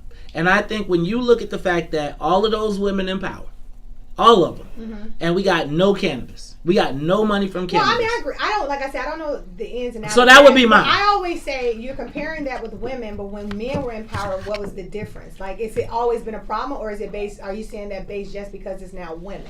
No, I think that what has happened is I think that there was a recognition that there are math. There's more women, right? And women, when they look at the ballot, if black or white, if they see a woman name, they're gonna hit it. And so they decide they've done that to win. I don't think that anybody says, I don't think now that they look at a candidate and say, oh, that woman has been about the community and she's been about the work. They be like, man, can we use this woman to win? And I'm not tripping on whether you win or not, but I am saying, like, y'all, right now, we have all women in power, right? Like, for the most part, if we were to do a report card, where are we? Well, Like, my thing is, I would say too, when black men were in power, or when men were in power, what my hood still looked the same. Everything looked the same. To me, so When what has was a the black difference? man been in power? I'm saying, Point to all it. I'm saying, no, I don't. I'm asking the question. White men, black. I'm just saying, why is it that women? A lot of them are just. If you newly ran- elect- a lot of them are newly elected, correct? No, not really. Who's newly elected? I'm saying that if you ran for the spot, you don't get to say, oh, because I'm a woman that I didn't. What's your? Now I'm saying you've been 2 years. What's your report card? Right. Give me a report card. Take out. It ain't got at 2 years. I want to know what have you accomplished. Now, the black or white, math is math. Right. Man or woman, math is math. Exactly. I would suggest that white men have made a concerted effort to push black women into power spots of power, and I would ask, how has that worked out for us? I don't think that not having, and I feel like there is this division, and I don't even want to say I feel like it. I hear it every day. I hear every time the Democrats come on TV, they talk about what the black women have done for the party, as if there were no black men voting, like as if we don't support our. And I'm saying that right now, we got all black women in all the slots. When do we get a report card? Like, and when is that report card not judged on the fact that they're women? True. But the fact that they are now in the most powerful spots. Because again, you can't tell me that the failure of the city right now is because of it. You can't tell me I'm attacking the mayor because the city is burning. It's Right. burning. Right. You are the head negress in charge. It's burning. When we talk about the cannabis and we talk about social equity, we have people that were sold to us as social equity people that said they were going to insure. Now, those were women. Right. The women that were in charge of the cannabis, those were elected officials that just happened to be women. Right. And black women. Right. Where do black men fit in this mix? Let me go to the live line because, woo! Guess we got the phone lines lit up. The phone lines are lit up. Let's go to Tony. Tony on the Maze Jackson Show. Hello? Rudy, I'm sorry. Rudy. Oh, There we go. oh, hey, See? how's it going? Good morning. Hi, Rudy. Go ahead. That's correct. All right. Basically, two things. One is, I don't know your email address to email you because I can't comment on Facebook. The setting blocked, and it doesn't show in my. Are you Rudy Chaplin? That's correct. You know what? Correct. We'll get you straight. I saw you sent a friend request. And the other thing is, you're looking for people to fill radio spots. Here's a suggestion. I didn't want to put you on Front Street. Try Louis Farrakhan. You're looking for open spots for time slots. Try Louis Farrakhan. Thanks, bro. I mean, I would love to have the minister as a Farrakhan, and if I could get him, trust me, that door is always open. I think the minister has got a pretty full schedule to be doing this, but we just been trying to get him to just come on the show. But I appreciate you, brother, and it's good to know that you are not a troll. Y'all better leave Rudolph Chaplin alone, because he got things he want to say, just because he don't agree. All right, let's go to the next call. Let's go to Brother Frank from the West Side. Frank, what's up? Good morning, my good brother. Good morning, Frank. My good sister, Ron, your cousin. How are you? And Sonia, of course. I see you soon. But basically, let me say before I start, on YouTube, we can hardly hear the callers. Okay, so if you can turn the volume up, that'll really help. We can hardly hear the callers. I didn't know what that first guy was saying. He wasn't saying nothing. He ticked me off. I can believe that. You need to turn up the speaker. Let me guess you. I was trying to Turn up hold the on speaker. because I don't want to get nobody mad at me. He called too much. I just got to get it. The conversation be so good. This black women thing, okay, May Jackson, you are 100% right, okay? It is a conspiracy to push the black woman in front of the black man. And it's been like that ever since we left slavery. So it's nothing new. It really got accomplished in the 60s in our homes. It started in our homes when welfare stepped in and gave this false narrative and the over-abuse of this Alabama South country. Let's bring it up to the day now. Now, even without all of that, it's like you said, May Jackson, what's the report card now? Now, on behalf of the women, I got to speak up for women on this right here because regardless of what the gender is, regardless of what the race is, okay, what have we done to push them? What demands have we made on them? Well, no. Why are we sitting I think the demand. Hold on, Frank. I can't let you get with that one. We demanded a piece of that cannabis, right? We demanded a piece of the cannabis. Stop. Like, y'all, and I don't think it is my job to watch every bill or everything that's why I elect a representative. So what I am expecting is that as you see it going through the stream, you say, oh, that impacts us. How much? Just like I just saw this $2 billion infrastructure plan for building these water pipes. We got black women in control. Mm-hmm. Does the black woman say, no, not plumbers and pipe fitters, this is your objective? If we know that it's going through our neighborhoods, do I have to say that to her? Should she be thinking off top? Because that is my expectation with you as a black person. Brother Frank, you know you got to keep on calling. Hold on, Brother Frank. Hold on, I'm going to put you on the queue because I got Alderman Beale on the live line and I want to talk to him. So you hold on. I won't hang up on you, but I only got 10 minutes for him. Can you hold on?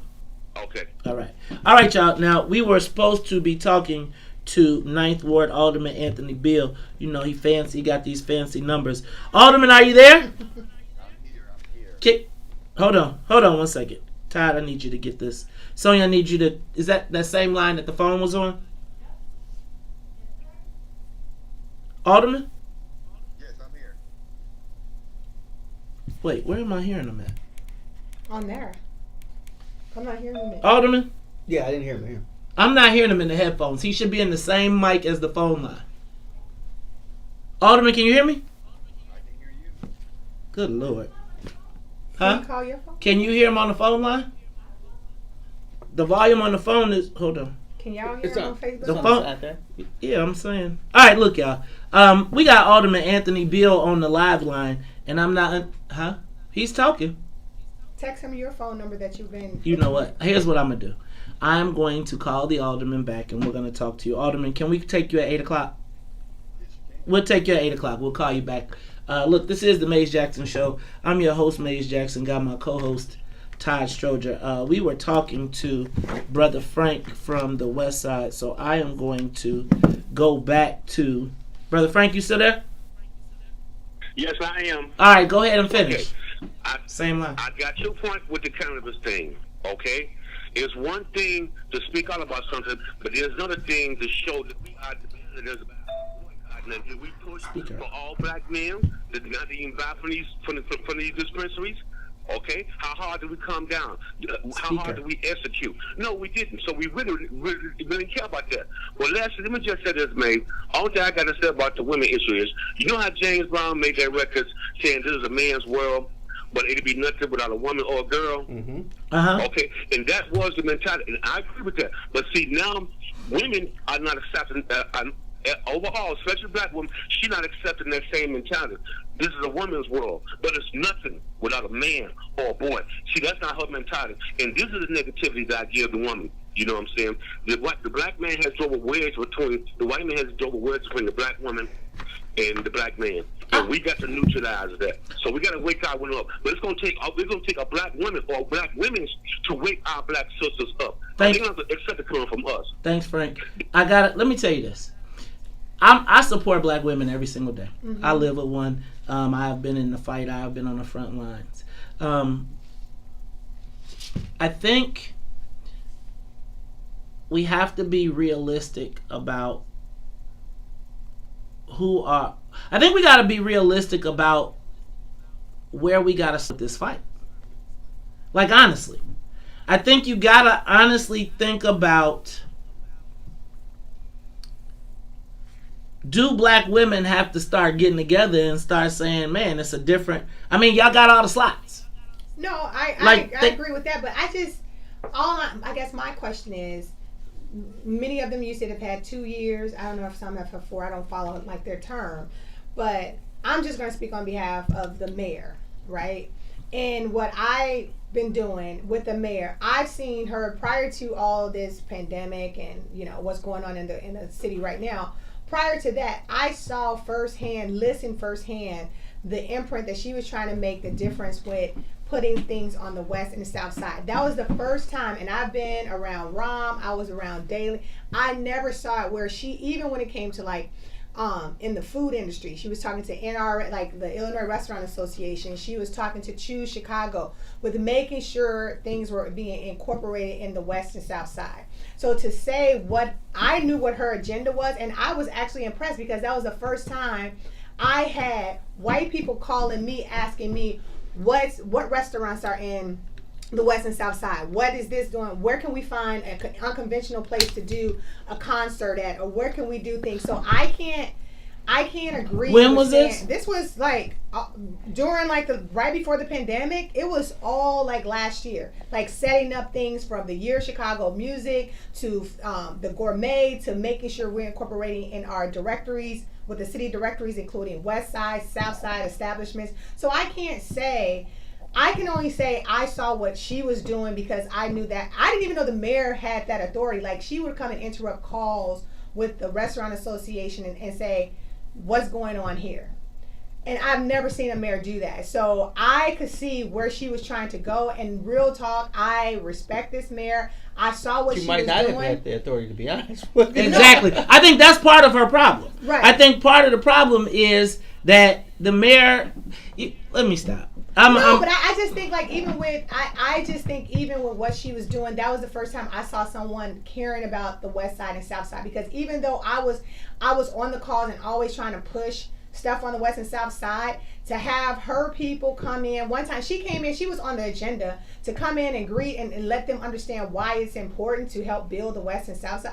I've never seen that. Nobody ever paid attention to that. And so that meant something to me as a voter. And I would ride with her and say, I literally saw someone for the first time in politics talk about west and south side as a mayor.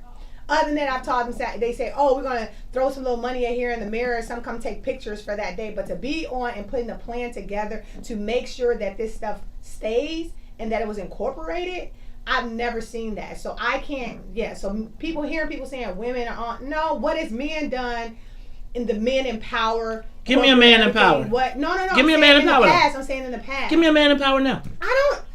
Can I finish my statement, please? Go ahead. Prior to all these women being in power, who was in power before? White men. Okay, and my point is, at least the men give the women a chance. Maybe they're learning. Like, a lot of them are new.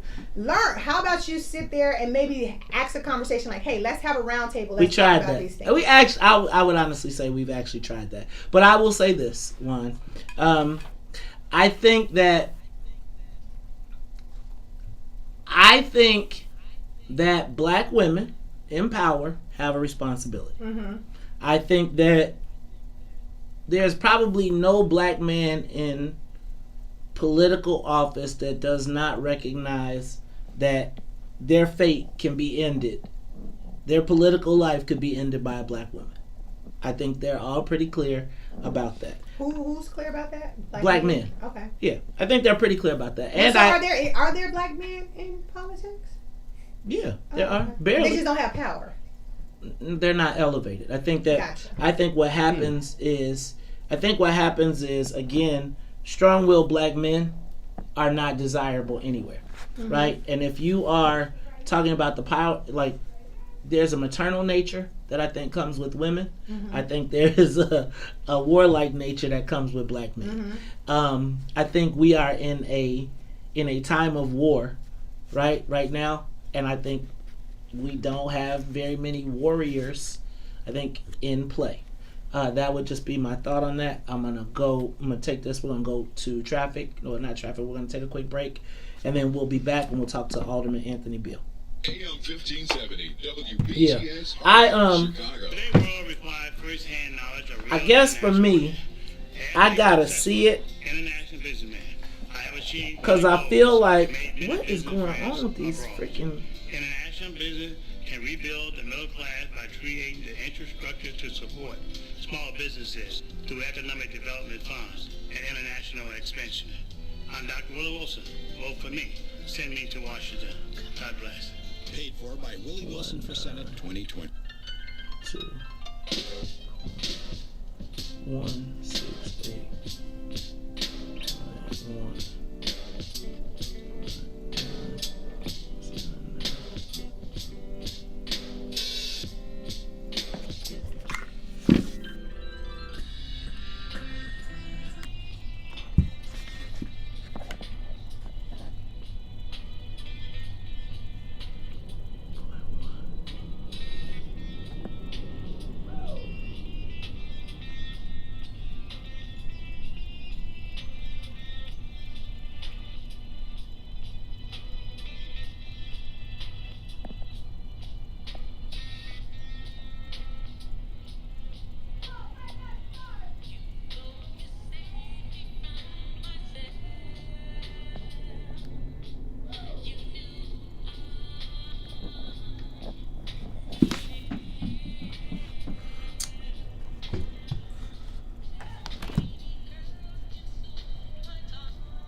Todd, let me see that your phone. Let me get his number. Hold on, I got it.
Alderman, can you hear us? Let me hear. I want to hear him.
Hey, rouse up, rouse up. Don't you know you can? What's up, Chicago? What's up, world? This is the Maze Jackson Show. I'm your host, Maze Jackson. Got my co-host, Todd Stroger. Todd, we got Cousin Juan in the building too, man. Yeah. Cousin Juan, how you feeling, man? I'm good. You know what, Cousin Juan I'm gonna call just you Cousin Juan for the rest of my life. Alright, y'all. This is the Maze Jackson Show. I'm your host, Maze Jackson. Got my co-host, Todd Stroger. And on the live line, I think we got this thing together. We have 9th Ward Alderman Anthony Beale. Alderman Beale, are you there? All right, good morning, good morning. All right, that's crisp and clear. Why are you looking at me like that? It's all crisp and clear. We got him. We just had to use our phone line system. So let me say this. Alderman Beale, first of all, what's going on? How are you? And talk to us about what's going on in the 9th Ward.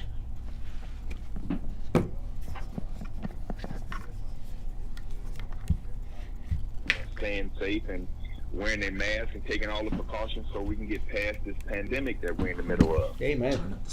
But as far as the 9th Ward is going extremely well. We're moving forward. Crime is still down over 40% overall. We're still creating new jobs and opportunity. Last time I talked to you, I think we signed a new Culver's. I got a new Culver's coming into the 9th Ward. We should be breaking ground on a African American owned Culver's. Yeah, where's it going to be? Community, so we're really excited about that. Where's it going to be? Where's it going to be? Right off the Bishop Ford, right off 111th Street, off the Bishop Ford Expressway. Man, and we're excited. Amazon will be open in late October. The new Amazon and the other building was. Which we know now is going to be S.C. Johnson. They're buying another building in my ward, a 400,000 square foot building that was built as a spec building, and now the building is completed. They said that they would move in and take over that entire building, which would create another 400 jobs. So we're really excited about the things that are happening in the 9th Ward. But I will tell you guys, I'm still troubled at as far as the direction that the city is going. As we're creating all these jobs and opportunity, we're losing jobs and opportunity because of all the looting and the crime and everything that's going along with it. We can't continue to track businesses if looting continues, if the crime continues, businesses are leaving. I saw a study done just the other day where more houses are being bought in the suburbs in the city, and that is the trend that was reversed years ago, and now it's going back. So that tells you something is going desperately wrong in this city. All the looting that took place the first time, there was no plan in place. And so the looters felt obligated, hey, we can do it again. Right. That was wild. They were re-upping. The first time, yeah, absolutely. I asked Mace to pick me up a plate, but he missed it. Wait, how? What? He's talking about he asked Maze to pick him up a plate. Hey, man, I ain't have nothing to do with this, man. Don't be, they already trying to get you, brother. All right, y'all. Go ahead. So, Alderman, I'm sorry, I didn't mean to interrupt you. Go ahead. Yes, you did. So when you look at, like I said, the first round of looting, because of, the whole George Floyd thing, and so that all took place. But the second wave of looting was because nobody stopped them. They said, you know what? The police were told to stand down and don't engage, and so they figured they were empowered to do it again. When you look at the amount of arrests that took place after the first wave of looting, it was minimal, very minimal. And so when the second wave hit, again, they said, well, the police didn't stop us the first time. Let's, like you said, let's re-up and do it again. And that's why you had the second wave. Speaking of that, I was thinking of this last night. Do you think that means that the public safety people in the mayor's office are kind of like running the police department now? Well, you know what? I don't know who's running the police department now, because right now when you look at, we've gotten rid of so much knowledge in the police department, and so much knowledge is now leaving. You saw the papers yesterday. People are retiring at double the normal rate. Yeah. That means police are they're not feeling appreciated.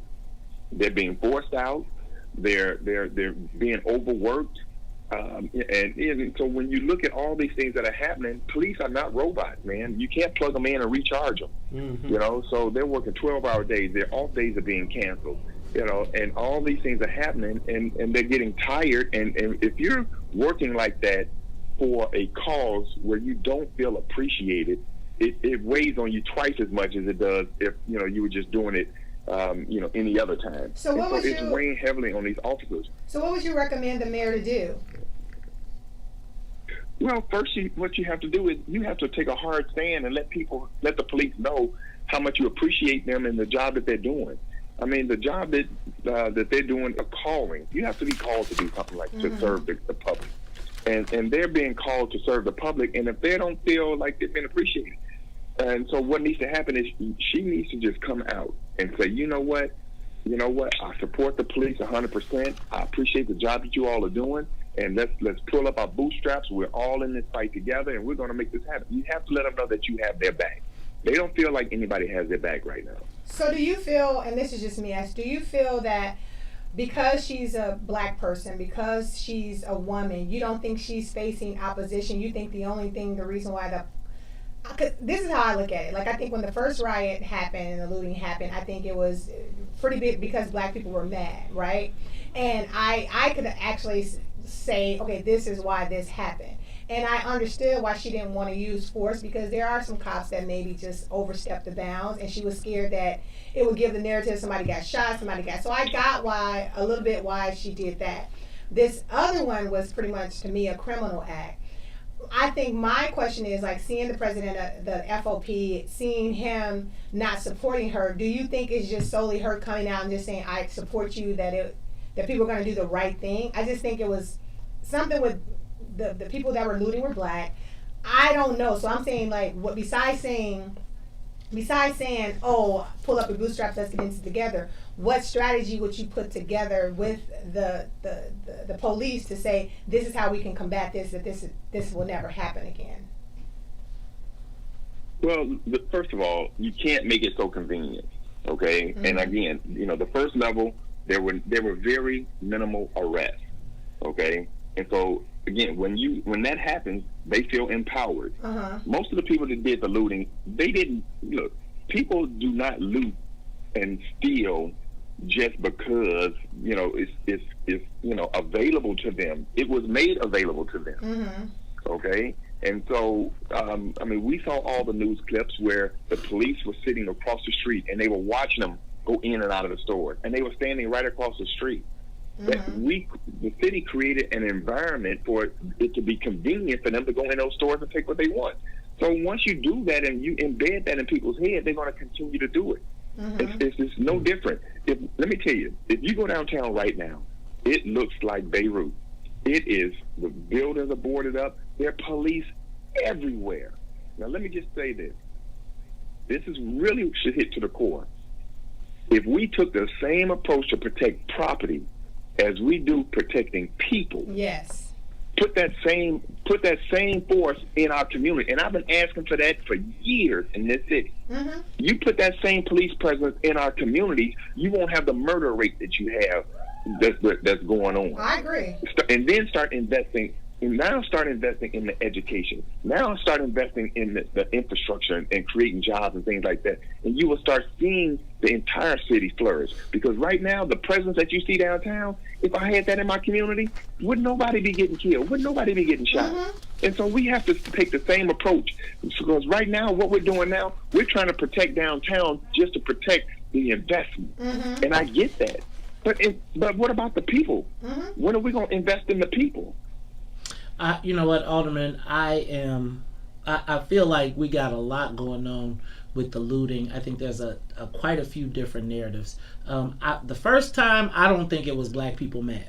I think the first time it was white folks who saw what happened and took advantage of it. Day one. Right. Day one. Day two was the failure. Right. Day two was you knew they were coming back, and they came back, and you stood down and you watched it happen. The third time was a failure because you told us in a straight up bold-faced lie that you knew that intelligence told you that they were going to be looting downtown, and you sent 400 officers to be prepared. However, they still looted downtown, which makes me say to myself, what was the strategic plan? Now, if you ask me what would you suggest that we do, I would say, what did they do in the previous administrations that we had NATO here, right? Where the national terrorists of the world came. We had one window broken. What happened when we had Laquan McDonald and people were on fire for what? People getting killed in Chicago. And then you got to say, what changed? What was the difference? Now,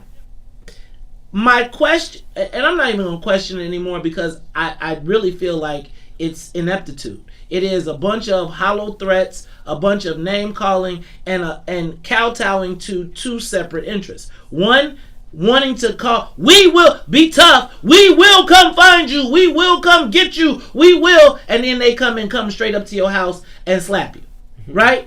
And realistically, what people recognize now is that what you're talking about is hollow threats. How many times has the mayor got up, said what was going to happen, what she was going to do, and then turn around and it's a flop or a failure? And I think people are starting to recognize that. Now, I want to move on because I want to go to this budget. See, I want to go to the budget because I really want to start getting to the brass tacks of it all, because essentially right now, I watched yesterday as a $8 to $10 billion plan was rolled out to repipe the city. Right? Lead in the water, I think it is a priority.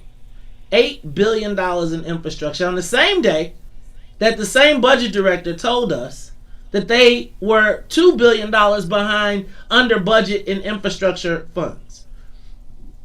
I want to understand how we keep having these ribbon cuttings and announcements of cash giveaways and everything that we are doing when we don't know what our future is going to look like.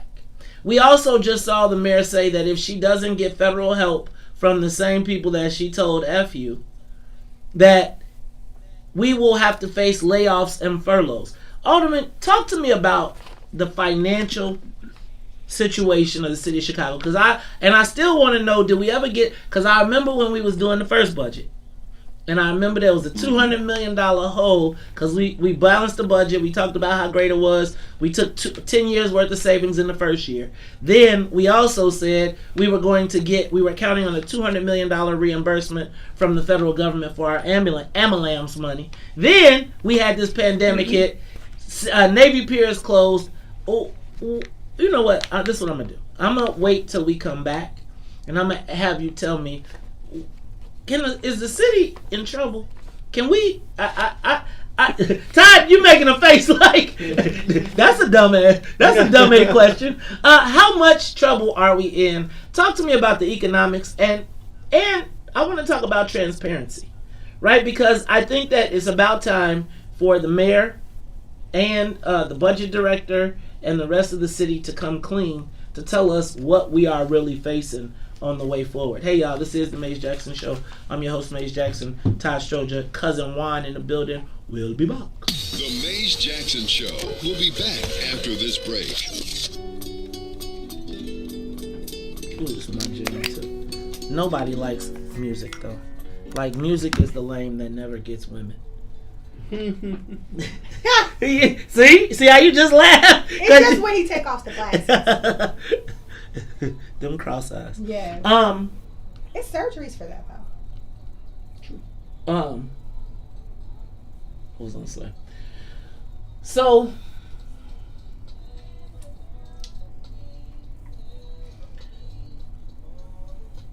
I think we're looking at Jane Byrne. I think the mayor is one and done. She is over. I think say that. I mean, I couldn't be mayor right now. You're dealing you with. couldn't. I mean, I'm saying. I don't know who could be. Guess what? Who could be? Guess what? Tell you what. She should have made friends. It's like, because now, let me just tell you, she picked wrong. She just picked wrong, and it's like I don't know, like yeah, I got you. Oh, no, I'm not saying I'm not tripping. I just look at it like I could never like you going with a pandemic. You dealing with looting, riot, unemployment. No, she looting and rioting is her own doing. That's her own doing. That didn't have to happen. But the looting and rioting happened all over the world. No, the looting and rioting happening in 4 cities. People marched. It was like Atlanta. Major cities. No, they didn't. No, there was 4 damn cities that they didn't. What did Sylvester Turner say in fucking Houston? They did it in Iowa City. They did it in Iowa City. I'm saying Sylvester Turner was like, y'all think y'all tearing up Houston? Y'all get your ass whooped. And I'm a black man. I love all y'all. Here's my point. Did you say they looted in Iowa City? Mm-hmm. I think that's every your brother, but I wouldn't call that a major city. That may be a major city. No, but he said it only happened in 4 cities, and I said right. He just made that statement, and I said no, Iowa City. I wasn't saying like it was a major city. I was just saying. I think the mayor lost control of the city of Chicago, and when she lost control of the city of Chicago, I would give her the first day. I think day 2, she blew it. I think when the stuff went into the neighborhoods, I think that, first of all, I think the mayor likes to have this position of I'm in power, I'm in control. Mm-hmm. And I got this, and it's like, calm down, y'all crazy. Don't mind what you see. Just worry about what I'm telling you. Like she thinks she's everybody's mama.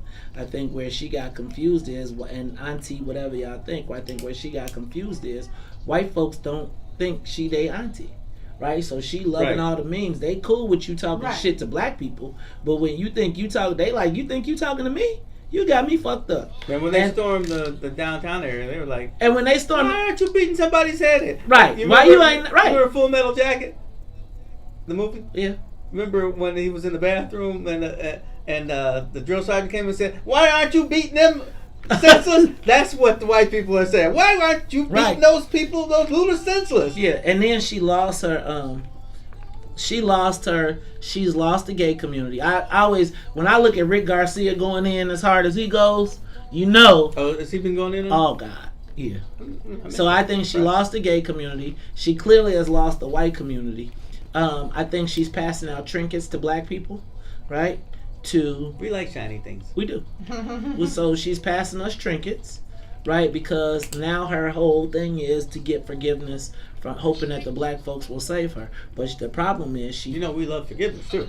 We do, but it ain't enough. Good. The only good thing about the population is it ain't enough of us to save her. You're right. There's going to be a primary. Remember, she's losing vertical buildings right now. Like them white people downtown, man, please. Michigan Avenue, when the Michigan Avenue Association say it's time for you to go, you're going. Trouble. And she's losing all the developers too. There's going to be so much money in the world to go against her. Yeah. You are listening to the Maze Jackson Show. I'm your host, Maze Jackson. Got my co-host, Todd Stroger, and we are talking to 9th Ward Alderman Anthony Beale. Alderman Beale, seems like... I don't know what to think about the budget and the finances of the city. Is the city of Chicago going to be able to recover from this pandemic?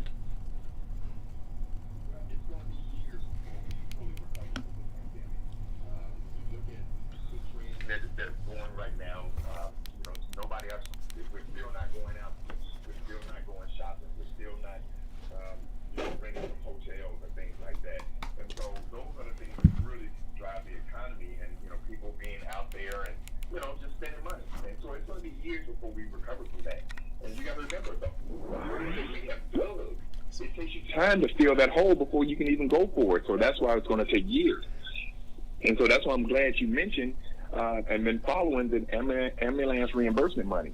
The fact that, I knew that this budget that we're in right now was built on false promises. It was built on, lies and innuendos. And so I didn't vote for it because it was not a balanced budget. We were not presented with a balanced budget. Because you can't balance your budget with a hope that I'm going to get the money from the Fed. I hope I'm going to get money from the state. You can't do that. We balance the budget based on false promises. So that money still has not come in. So when we say we have a $700 million deficit, Does that include the $200 million that we did not get from the ambulance reimbursement? If not, now we're talking about $900 million. So, those are the questions I'm trying to get answers to that, we can't get answers to because my budget chairman won't call for a committee hearing to talk about the budget. Who's the budget chairman? I've asked for a budget hearing. Pat Dow. And why? Wait. Why won't she give you a hearing? Why won't she give you a hearing on that? You have to ask her that question, Maeve. I asked for a hearing. I put in a resolution to talk about these things, and she told me that my resolution was redundant. I said redundant? I don't understand that. And so I'm trying to get to the